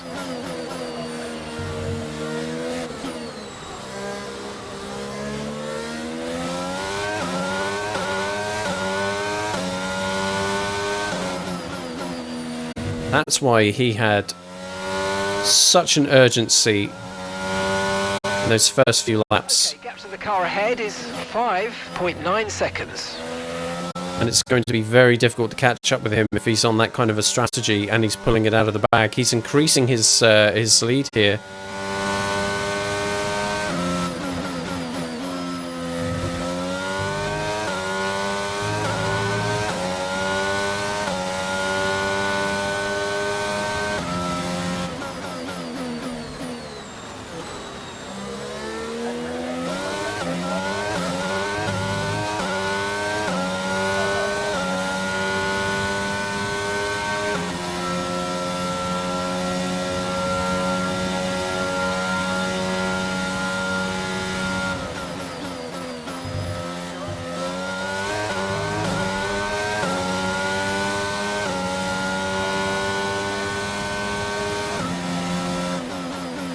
Okay, so we're leading our teammate by 2.0 seconds.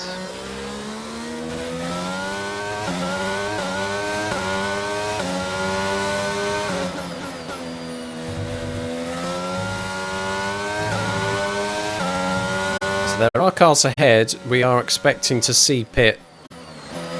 So there will be an increase of positions at some point off track when they come in for their stops. It looks like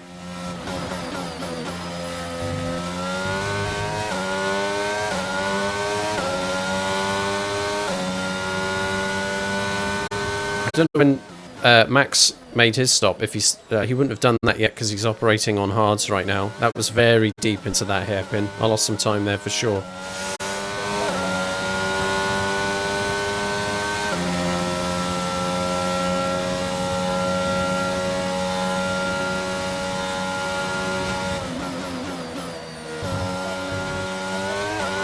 So, 5th place on lap 20.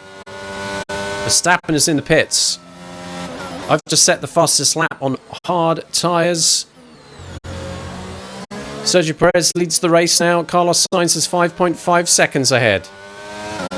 Driver in front. Sainz ahead, and gap to the car in front is 5.7 seconds. They're on old mediums. Okay, their tyres are 7 laps old. We think they've got one more stop. Time last lap was a 1 minute 16.2, and you're closing by 4/10 a lap. That's good news. That's good news. We're having a good one today, folks.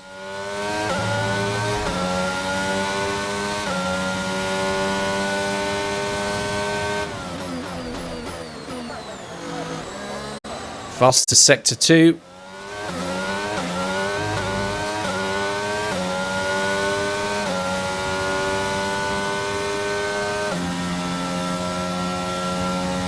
We're on for a podium position at this rate.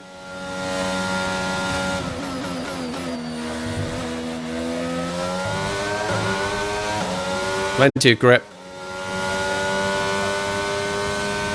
Fastest lap again.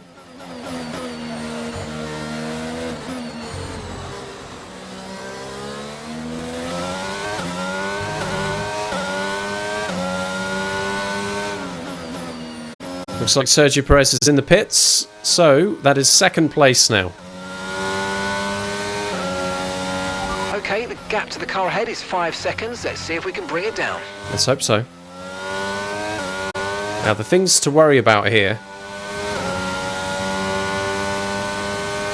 are those cars that started on the hard tyres, have gone longer on their first stint and are doing a one-stopper and are planning to finish the race on the mediums. Will they have enough in those tyres to catch up in the last few laps of the race and start putting the pressure on? 4.6 seconds to Carlos Sainz. Scratch to the nose. And away we go.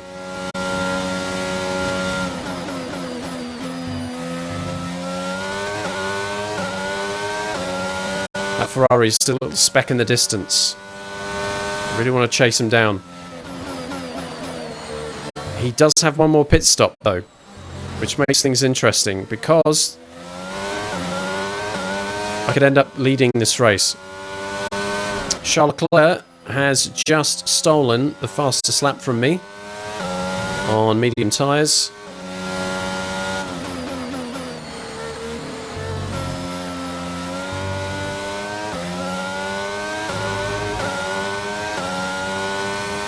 .6 seconds to Carlos Sainz now.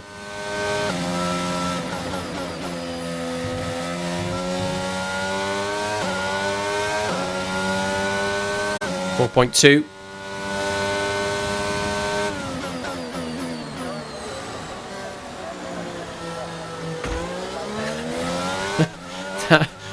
That turn went on forever. 4.1. Come on, let's get him. Okay, information on Bottas. Okay, it looks like the problem's terminal. They're retiring the car. On track or in the pits?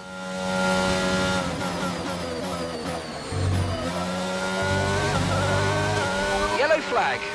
On track. Okay, be aware there's an incident in the next part of the track. No overtaking through the yellow flags.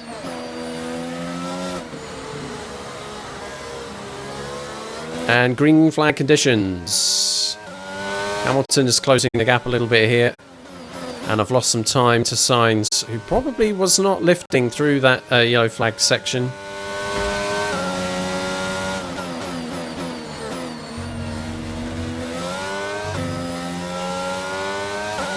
The pace is strong, but be aware these tyres need to go distance. They feel good so far.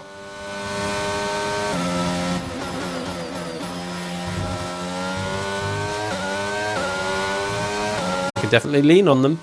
They've got a lot of life in them.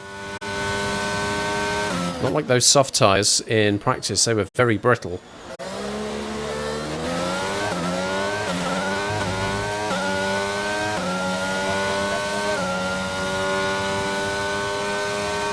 Right, I need to close that gap on Carlos.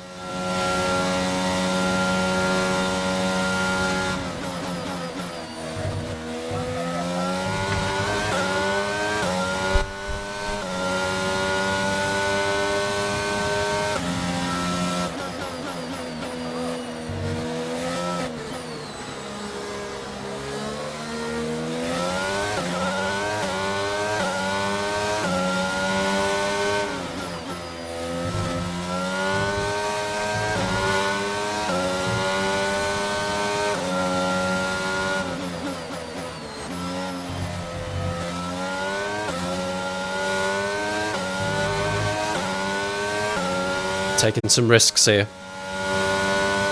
Getting a little too close to the wall.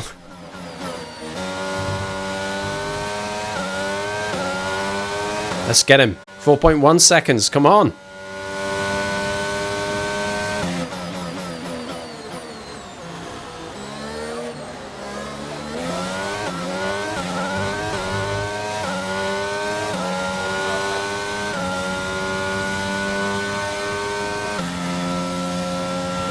Purple sector 1, green sector 2. This is a nice fast lap.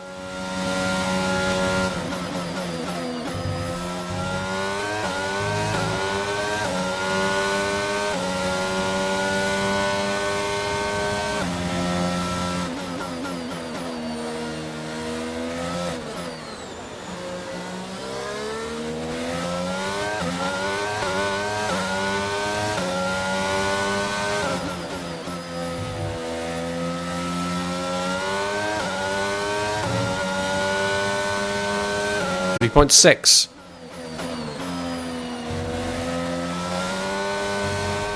Hello, what happened to the grip there? Get through here. And through here.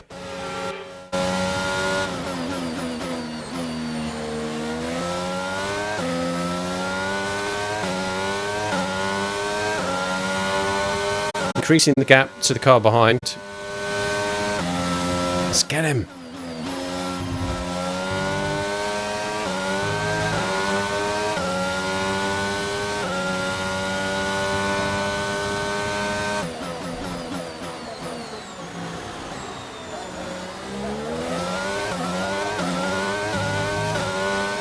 .1 seconds. Okay. Another retirement. On Joe for you. Right, they've got a serious car issue. It looks like they're retiring. That's both Alfa Romeos out of the race. Caution, caution. Looks like the similar spot.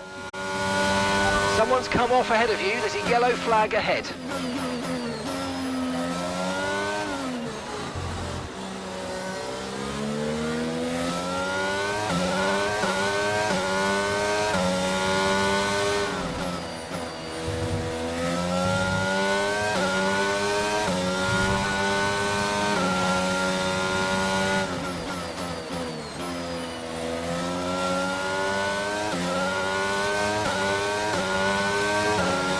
.2 seconds. Not able to close that gap further yet.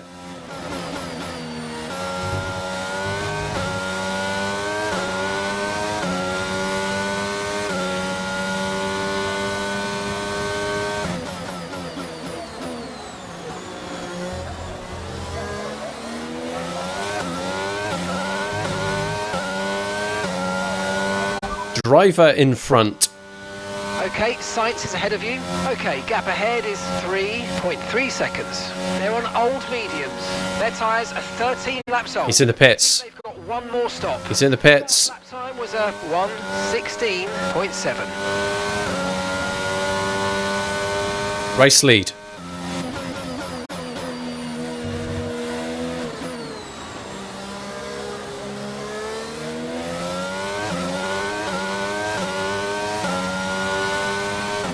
It's an aggressive strategy.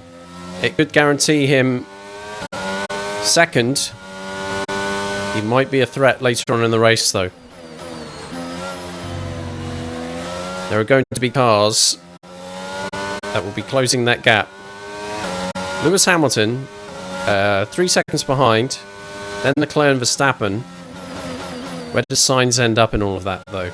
Does he start shoving up through the order, or has he shot his fox by opting for a two-stopper when the other cars around him have all gone for one stop?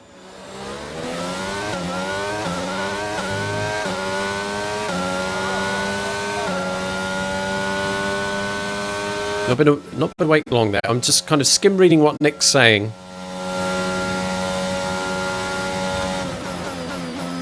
I'm a bit busy, but I'll do what I can when I can.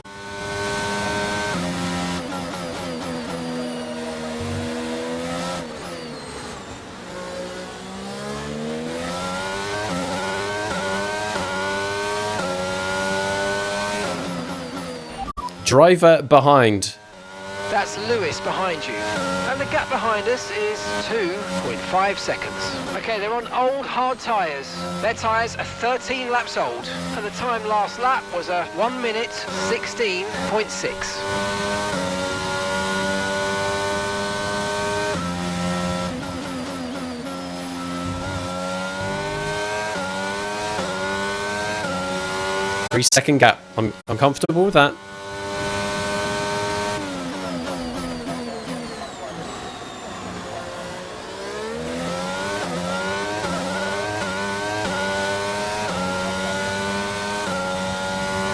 About half a second between Hamilton in second and Leclerc in third. Verstappen about 6 tenths behind that. So they could be all rather preoccupied with each other.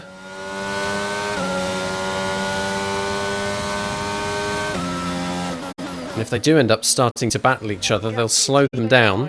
Is 3.3 seconds. Which is great for me. Carlos Sainz, there he is. With a fresh set of tyres, he's now set the fastest lap. He could maybe overtake a car or two back there. I don't think he's going to be able to climb all the way back up to even second place. Looking at the amount of cars he'd have to deal with only 5 laps left in the race.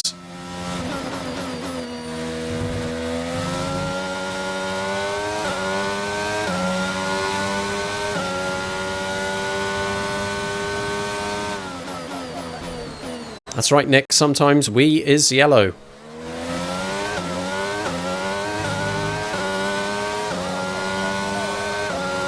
Hopefully the flag itself isn't like all wet and wee smelling. If someone's waving it around, it's just flicking little drops of piss everywhere. That'd be disgusting.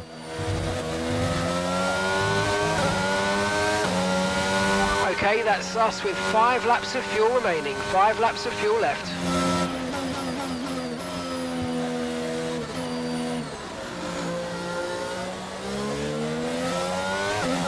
Carlos Sainz, fastest lap again. And I'm going to have to start managing fuel.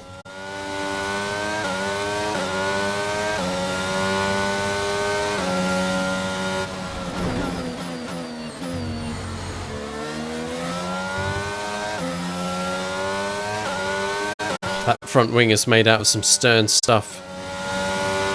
Right, I need to keep an eye on fuel now. More lifting and coasting into some of these turns. Just to make sure I keep that in the green for the rest of this race.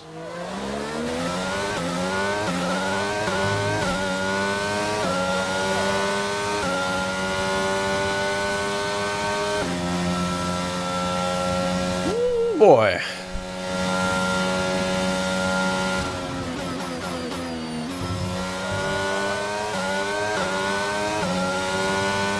Decent amount of battery power left.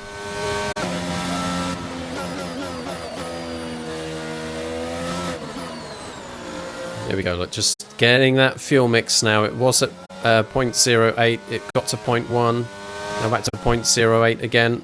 If it hovers around there, I'll be pleased with that. The cloud's just starting to come in, but it doesn't look like we're going to see any rain. Weather report. No threat of rain for the time being. Conditions look good. Dries definitely seem like the fastest tyre at the moment. Duh. Gap is closing. 2.7.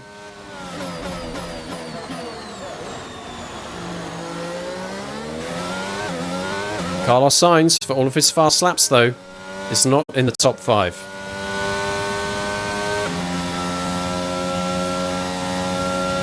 Lap 32 coming to an end.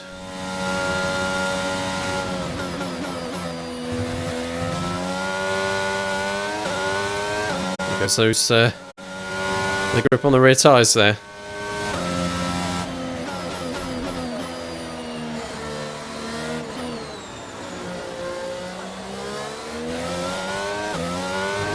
And away we go.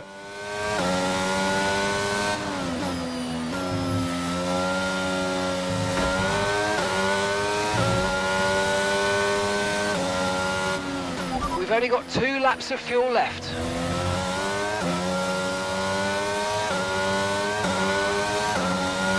As long as that stays in the green, I'm not worried about it.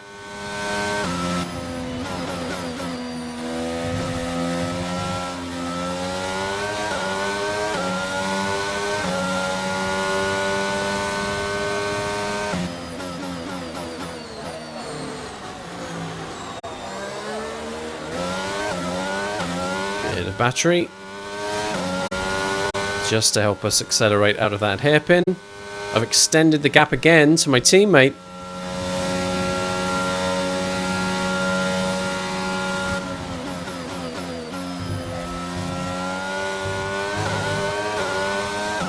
Is lap 34 about to get underway.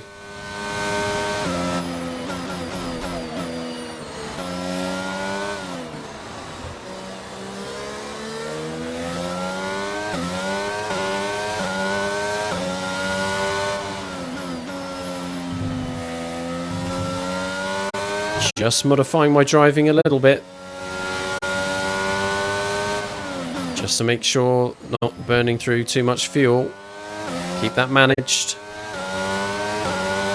Maintain that gap.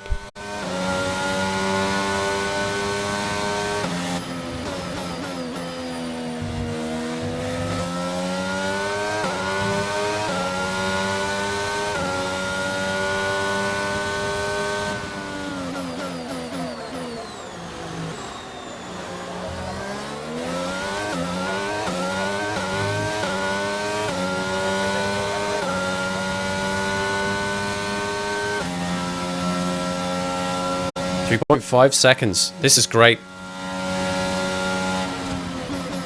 Final lap coming up, folks. Keep your fingers crossed. Okay, this is your final lap of the race.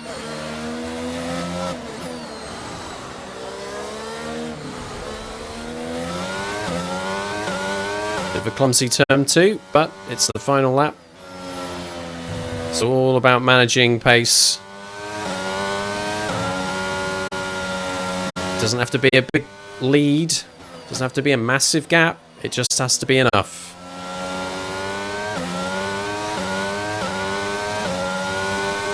Qualified in 4th. A couple of rocky attempts at the start there, but managed to get it to stick. Was closing the gap on Max Verstappen in the early laps of this race. He had an alternate strategy. He started on the hards when many of the cars around him had started on the medium compound tyres. He may well be on mediums now, but he isn't anywhere near the front. Overtaking him put me second. Carlos Sainz, who had an excellent start, took the lead of the race, but had a strategy that did not pay off. And the race win, somehow, has been handed over to me. Here we go. Anyone want to go again? Oh, you worked hard for that one. Congratulations. Well done.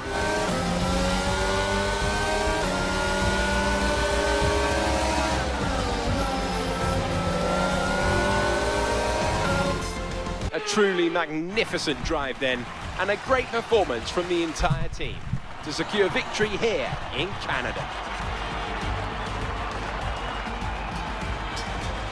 So, Natalie, what do you think helped them deliver this result? I'd say it was down once again to good, consistent driving, nailing the corners, working to the track conditions and perfecting the team strategies. They got all those things right today, and the results speak for themselves.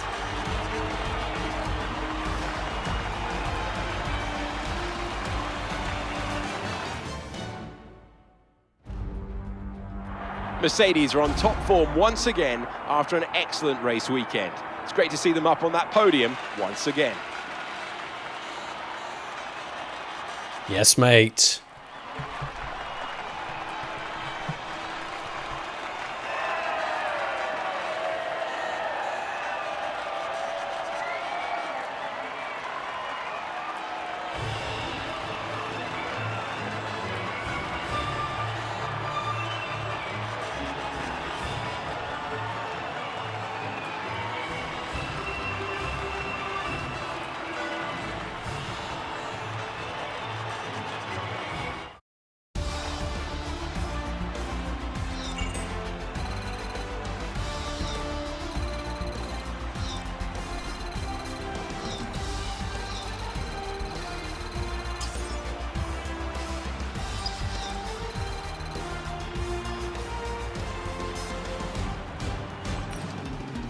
So let's review the drivers' standings. It was not the best weekend for our championship leader, and their advantage at the top has been reduced. So then, Natalie Pinkham, who would you rank as your driver of the day? It's got to be Lewis Hamilton. I mean, he pulled off some impressive feats out there on track today, even by his high standards. It's time to see how things are shaping up in the Constructors' Championship.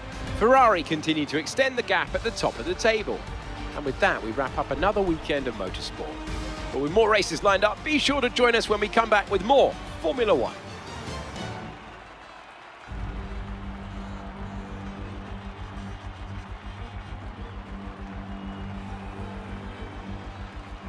Two weekends ago, around the streets of Monaco,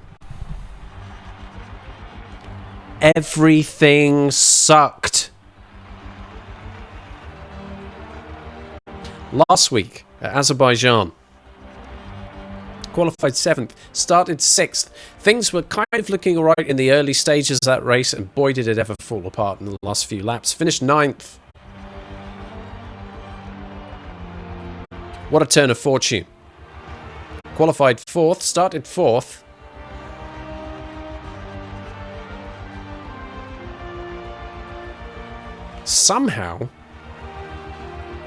Somehow, spent a reasonable amount of this race leading it.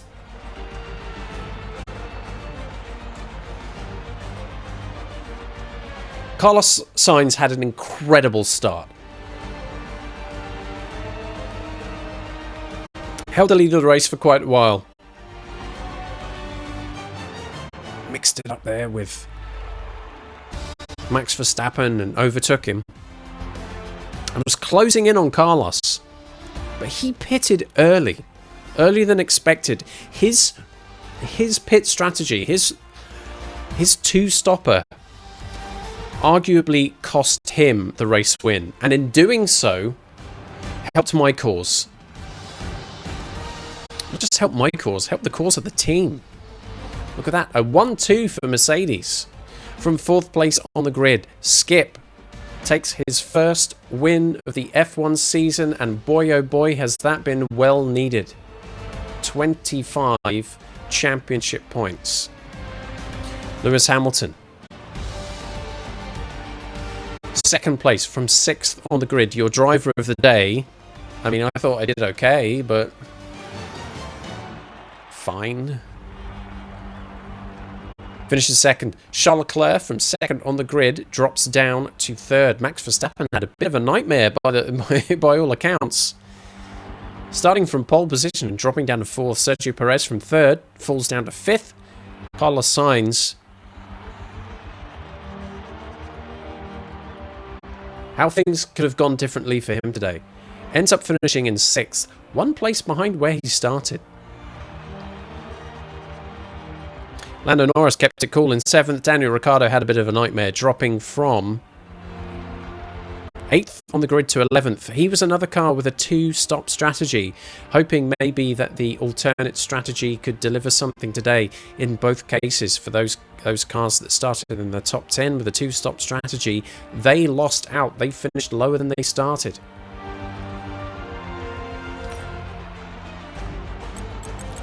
Anyone else try that? No. Only 2 drivers tried an alternate strategy and it didn't work. And I said before this whole thing started, as tempting as it is, you would need to be super fast and pull something out of the bag in order to make it work. Because if you are mixing it up with drivers at the top of that grid, all doing the same strategy, you're going to come off real bad. And they did. Because it doesn't matter how fresh your tyres are in comparison to the rest of the field. You lose 20 to 25 seconds by taking that pit stop. You've got to give it serious socks to make that time back. Neither of them can do that. Let's take a look at the highlights. This will be a pleasure to watch, I'm sure. Watch the second Ferrari. Not the one on the front row there. A really good pull away. There he goes. Watch him go. He's got the inside line. bullies himself through. Absolutely bullies himself through. And at turn 2, he is leading the race. And I managed to get up to 3rd. So this is a battle then chasing down Max Verstappen. Run a little bit too wide there. Here it is. A little bump on the wall. Things getting a bit desperate. But closing in pretty damn quickly in those first few laps on Max Verstappen and keeping that pressure on. Many laps there in this early stage. I had the DRS and here it is. DRS open. Making him feel a little nervous. Picking up DRS again.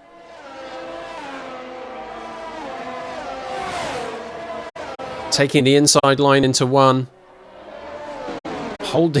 Managing to own the inside of 2. And that is 2nd place.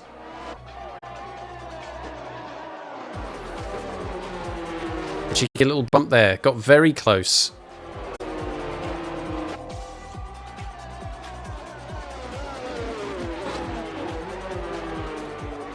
And that is my final lap on the medium tyres. And you can see Max closing that gap. Maybe that strategy, that little call of staying out a lap extra, maybe helped me make the most out of those hard tyres. Quite a few occasions there you see me bumping into the wall. Somehow the car managed to hold together. At this point, maintaining about a 3 to 4 second gap to the cars behind. I wasn't really too challenged. It seems like the big battles were happening in 2nd and 3rd and 4th and 5th places. You can see there the Red Bull and Lewis Hamilton still battling it out. And even at the end of the race, they're still kind of getting all mixed up and very close. But it didn't matter. It didn't matter when a couple of key moments there, I think.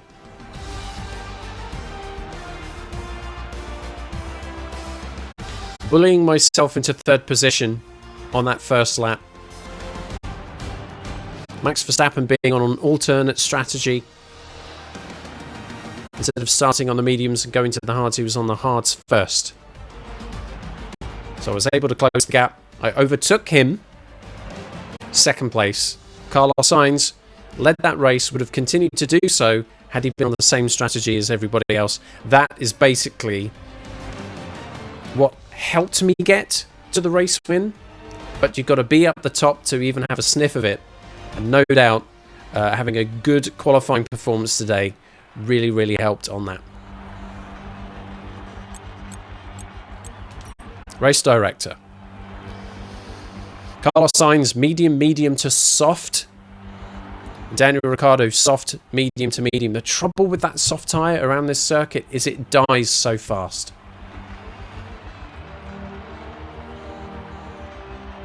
But you wouldn't have done 2 mediums and a hard. It would have made no sense.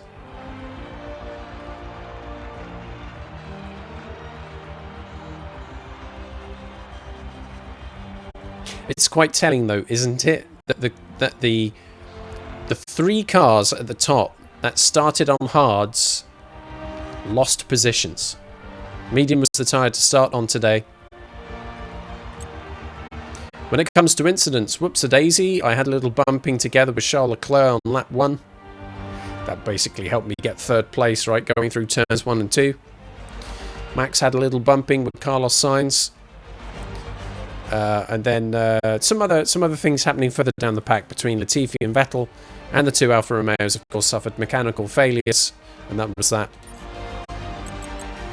All right, 25 points. For a while in this race, I had the fastest lap. That was taken away by Carlos Sainz towards the end because, of course, he was running around on softs. Of course, he was going to be able to set a fast lap. His fastest lap was a 1:15.0.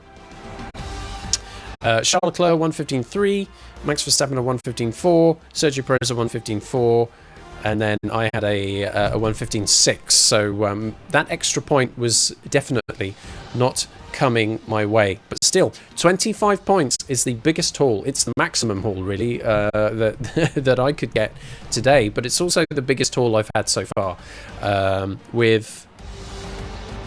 I think maybe it was Spain where I'd scored the most points up until this point. But this is a big one today. This will help me in the standings. Let's take a look. Well, I thought maybe I would get one driver today. I thought maybe I would leapfrog Esteban Ocon. I did better. From 10th position with 10 points, Skip is now 8th in the driver's standings with 35 points. All of a sudden, chasing down Fernando Alonso doesn't seem so difficult.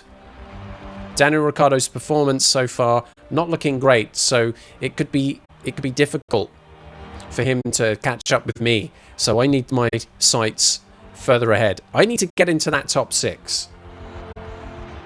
I need to be mixing it up with my teammate, the Ferraris and the Red Bulls, right? The championship, it ain't happening. It's too far down the road, cannot get there. Top 6 in the driver's standings has to be the minimum I'm aiming for the rest of the season. 35 points, a massive leap now. Arguably, Alonso, Norris, Perez are all people that I could be chasing down the rest of the season. In the Constructors' Championship, Mercedes are secure in their 3rd place. Things were getting a little bit tricky with McLaren over the last couple of race weekends, and certainly I was not bringing in enough points to help this team out, right? Big performance today means that we are clear, comfortably clear of the McLarens. Nowhere near Red Bulls, over 100 points ahead. But it's still very tight at the top. Between the Red Bulls and Ferraris, only 17 points in it. That's going to fluctuate a lot through the rest of the season, for sure. And that, folks, is round 9 of F1 22 season. As I commit to the whole thing like a fool. And a big turn of fortune. Long may that continue. We could have some fun. Couldn't we?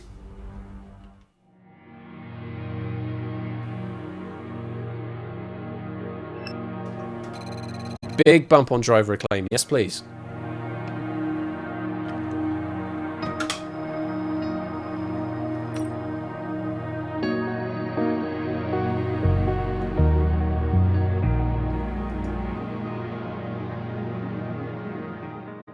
Okay, back to headquarters, and there's a prediction that needs to be paid out, so let's pay out. Where will I finish? It was a podium finish. It was a win.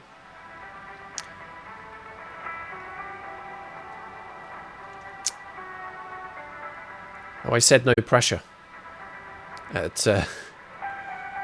the beginning of the race, thinking that it would be a tall order. A little bit of luck and a bit of skill meant that those people who put their engagements into podium, the only people who placed engagements, at least get their investment paid back to them. Ilifam Amber Swan, thank you very much. You may have your engagements back. I'd kept them warm.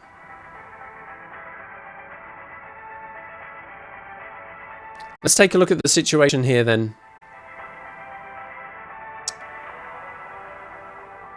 Back at HQ. The next race. Round 10. Great Britain. Silverstone.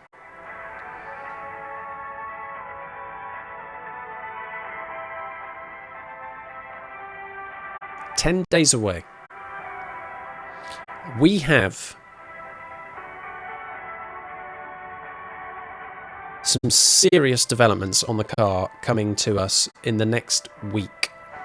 The gamble for me is, do I let this week pass, look at the outcome of the fuel tank positioning and the wing mirrors work before making a decision to spend those resource points. I will get additional weekly resources, but it will mean a further week before even more additions can be added to the car. I think I'm going to do it. I think I'll do it. Let's advance time and see the outcome of fuel tank positioning and wing mirrors. Are they a success? Yes. No. I know we were expecting some new developments to come through, but some of them have failed quality control. We'll need to tell the team what to redevelop via the R&D screen. I just flippin' knew it. Couldn't be that lucky. But first, the marketing department has requested my attendance at today's meeting. We need your input here. It's not an easy choice, I know. Rival time. I think we would be having a different conversation about who my next rival would be if it weren't for the race win today. If it weren't for qualifying fourth and winning this race. A lot of F1 fans have you down as one of the favourites for this year's championship.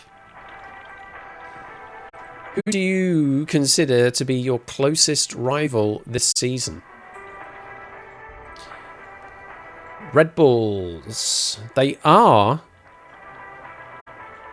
the closest team to us in terms of performance.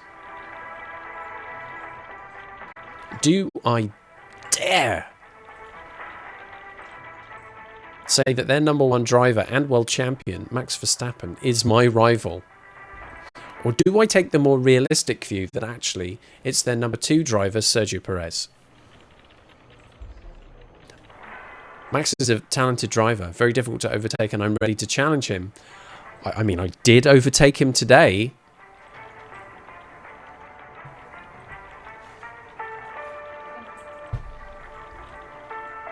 It's difficult to see that being the story of the next 6 races.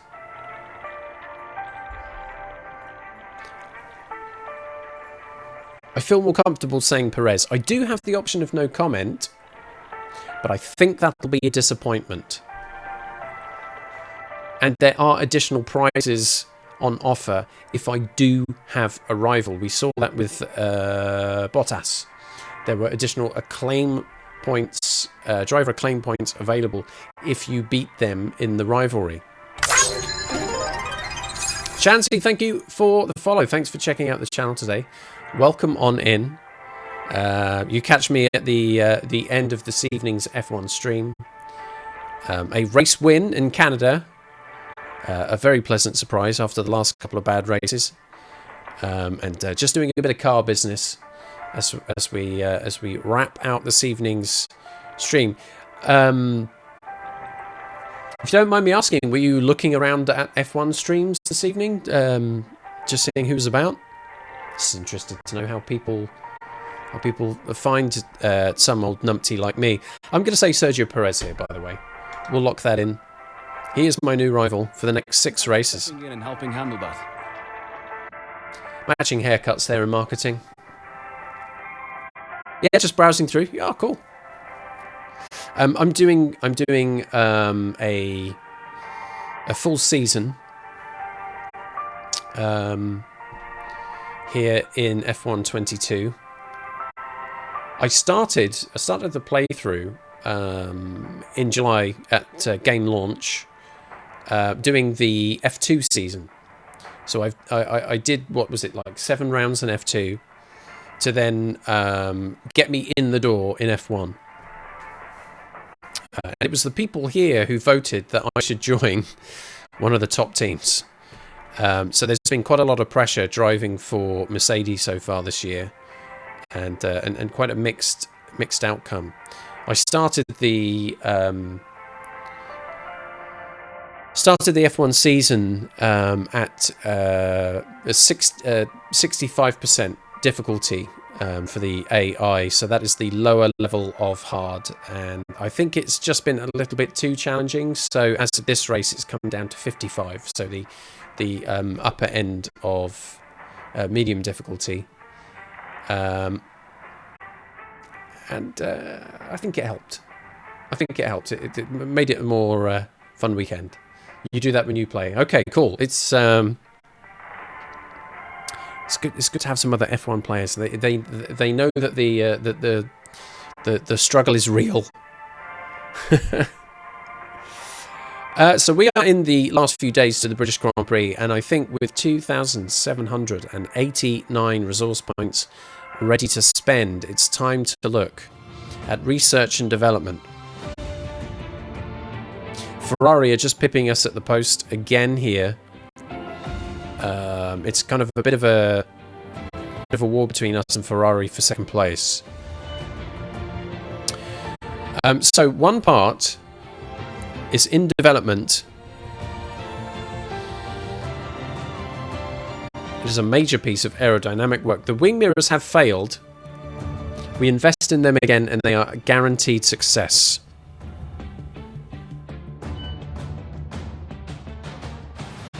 It's a big leap that Ferrari made there between Azerbaijan and Canada.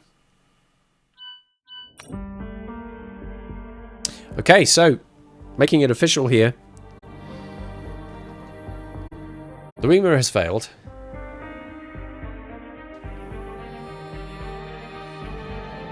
But if we put that through again, that'll be completed by early July and will be a guaranteed success.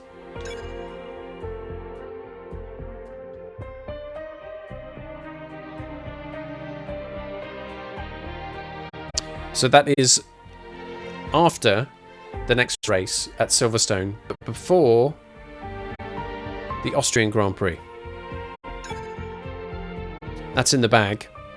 That does make a significant leap, though. When that comes through, that puts us right up there with Ferrari and Red Bull.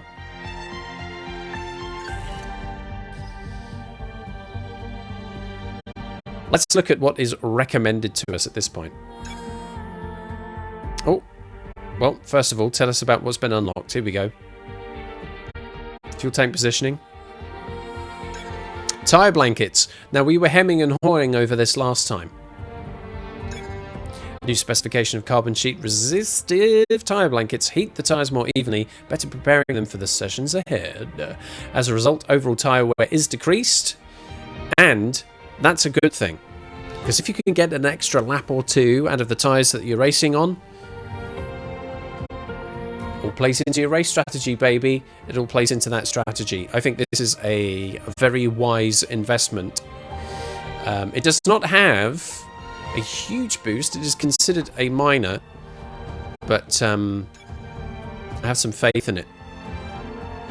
That should, fingers crossed, be delivered just before Austria. If it's no, it's just after. Damn it! 19% chance of failure as a rush job it's too much of a risk for my liking, especially when it's a minor upgrade. But we didn't do that last time. We should probably do that now. So that's baked in. 1,208 points left to go. Fuel injection system is the next recommended upgrade. Let's see, actually, before we make that decision, what else we have available to us. Wing mirrors is underway at Aero. Front wing main plane has 3 days left to go, and that is pretty much everything available to us there. Under chassis, weight distribution is taken care of.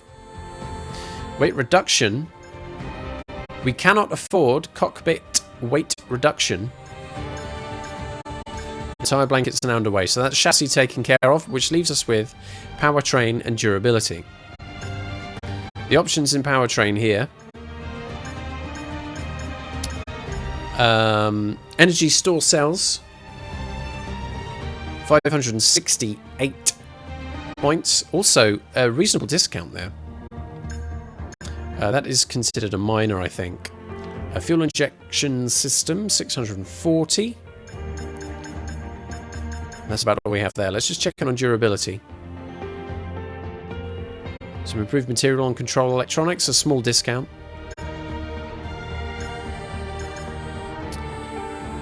Not able to get this upgrade yet because the facility spec isn't high enough. Cannot afford. MGUH. Okay, that's useful actually.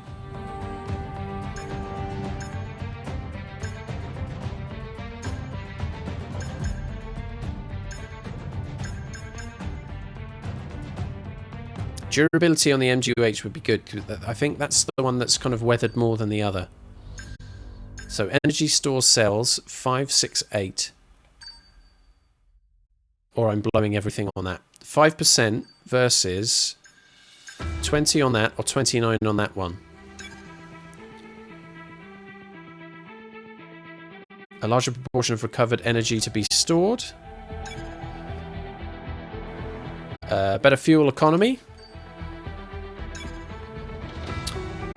More resistant to wear, and I guess that'll be the same with this. More resistant to wear. Choices. And I think... Will any of them be ready? No, they're all going to take until after Austria. Damn it, this is actually difficult.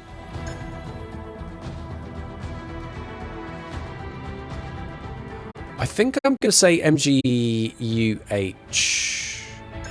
It's the only thing here, well, apart from fuel efficiency, I guess I should hush my mouth there. I think it's the only thing on the durability front that needs attention. And we are going to get into a position where we will have to change components and take penalties later on in the season. The longer we can delay that, the better. And with that argument, we'll put that through as a standard job. So it'll be ready in 2 races' time before the French Grand Prix. That's 248 resource points left. We can't spend that on anything. There we go. Let's advance time. See if this front wing main plane makes it.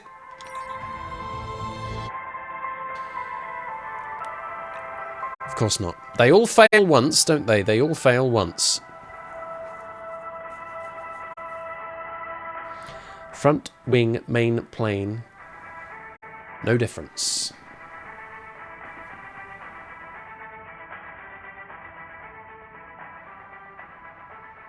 That's a shame. I was really looking forward to it.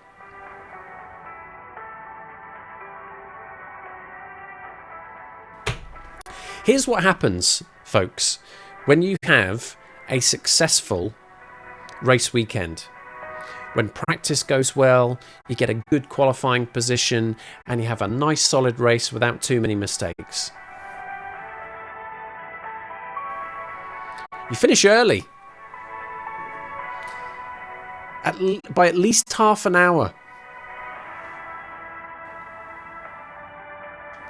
Now, that's what I call an efficiency bonus. Why is... Go away. What I actually wanted to do was a bit of this, but I was on the wrong page on my Stream Deck, so I messed everything up.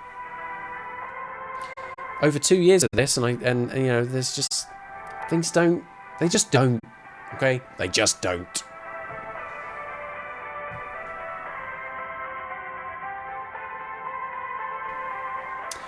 That was a good evening, wasn't it? I hope after the pain of the last 2 weeks, seeing the success, getting the buzz from it, seeing a nice positive outcome, gives us all that thrill that we've been looking for in this F122 career mode journey. I've needed it. I've needed it because there were some parts earlier on, and I think maybe the difficulty had something to do with it as well. I think there were some parts earlier on where I just wasn't sure if I was going to stick at it. We even put it to a poll, didn't we? We even put it to a poll, and it was close.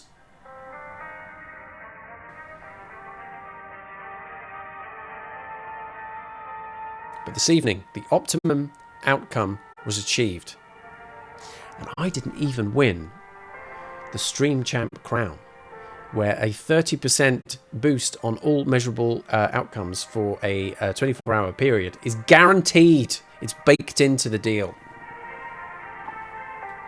So it really was a superhuman effort, even if I say so myself. Thank you, Giddy Fam. Thank you very much. Flowers, right? Champagne on the podium, then some flowers. That's how that works. First time on the podium in this here F1 season. Hopefully not the last. That's it for F1 this evening, folks. The next time you can catch me playing F1 22 is this time next week. Sunday from 5:30 p.m. UK time, where it's going to be Silverstone. And I always have a lot of fun driving Silverstone. It's a great circuit. It's got loads of runoff. Lovely. After some of these narrow circuits that we've seen so far, right? Flipping Jeddah, crikey. Monaco, Azerbaijan, even parts of Canada, right? Around the Circuit Gilles Villeneuve. There are some narrow bits there. We're going to a real life proper race circuit. Run off for days. It's going to be great. And if memory serves, I didn't do that badly in Formula 2 either. Let's not get too cocky just because we had one good night. But I have a good feeling that that we will have some fun and some measure of success next week, next Sunday, 5:30 p.m. UK time, F1 22, round 10, Silverstone. Please, come along. It should be fun. Should be fun. See you then.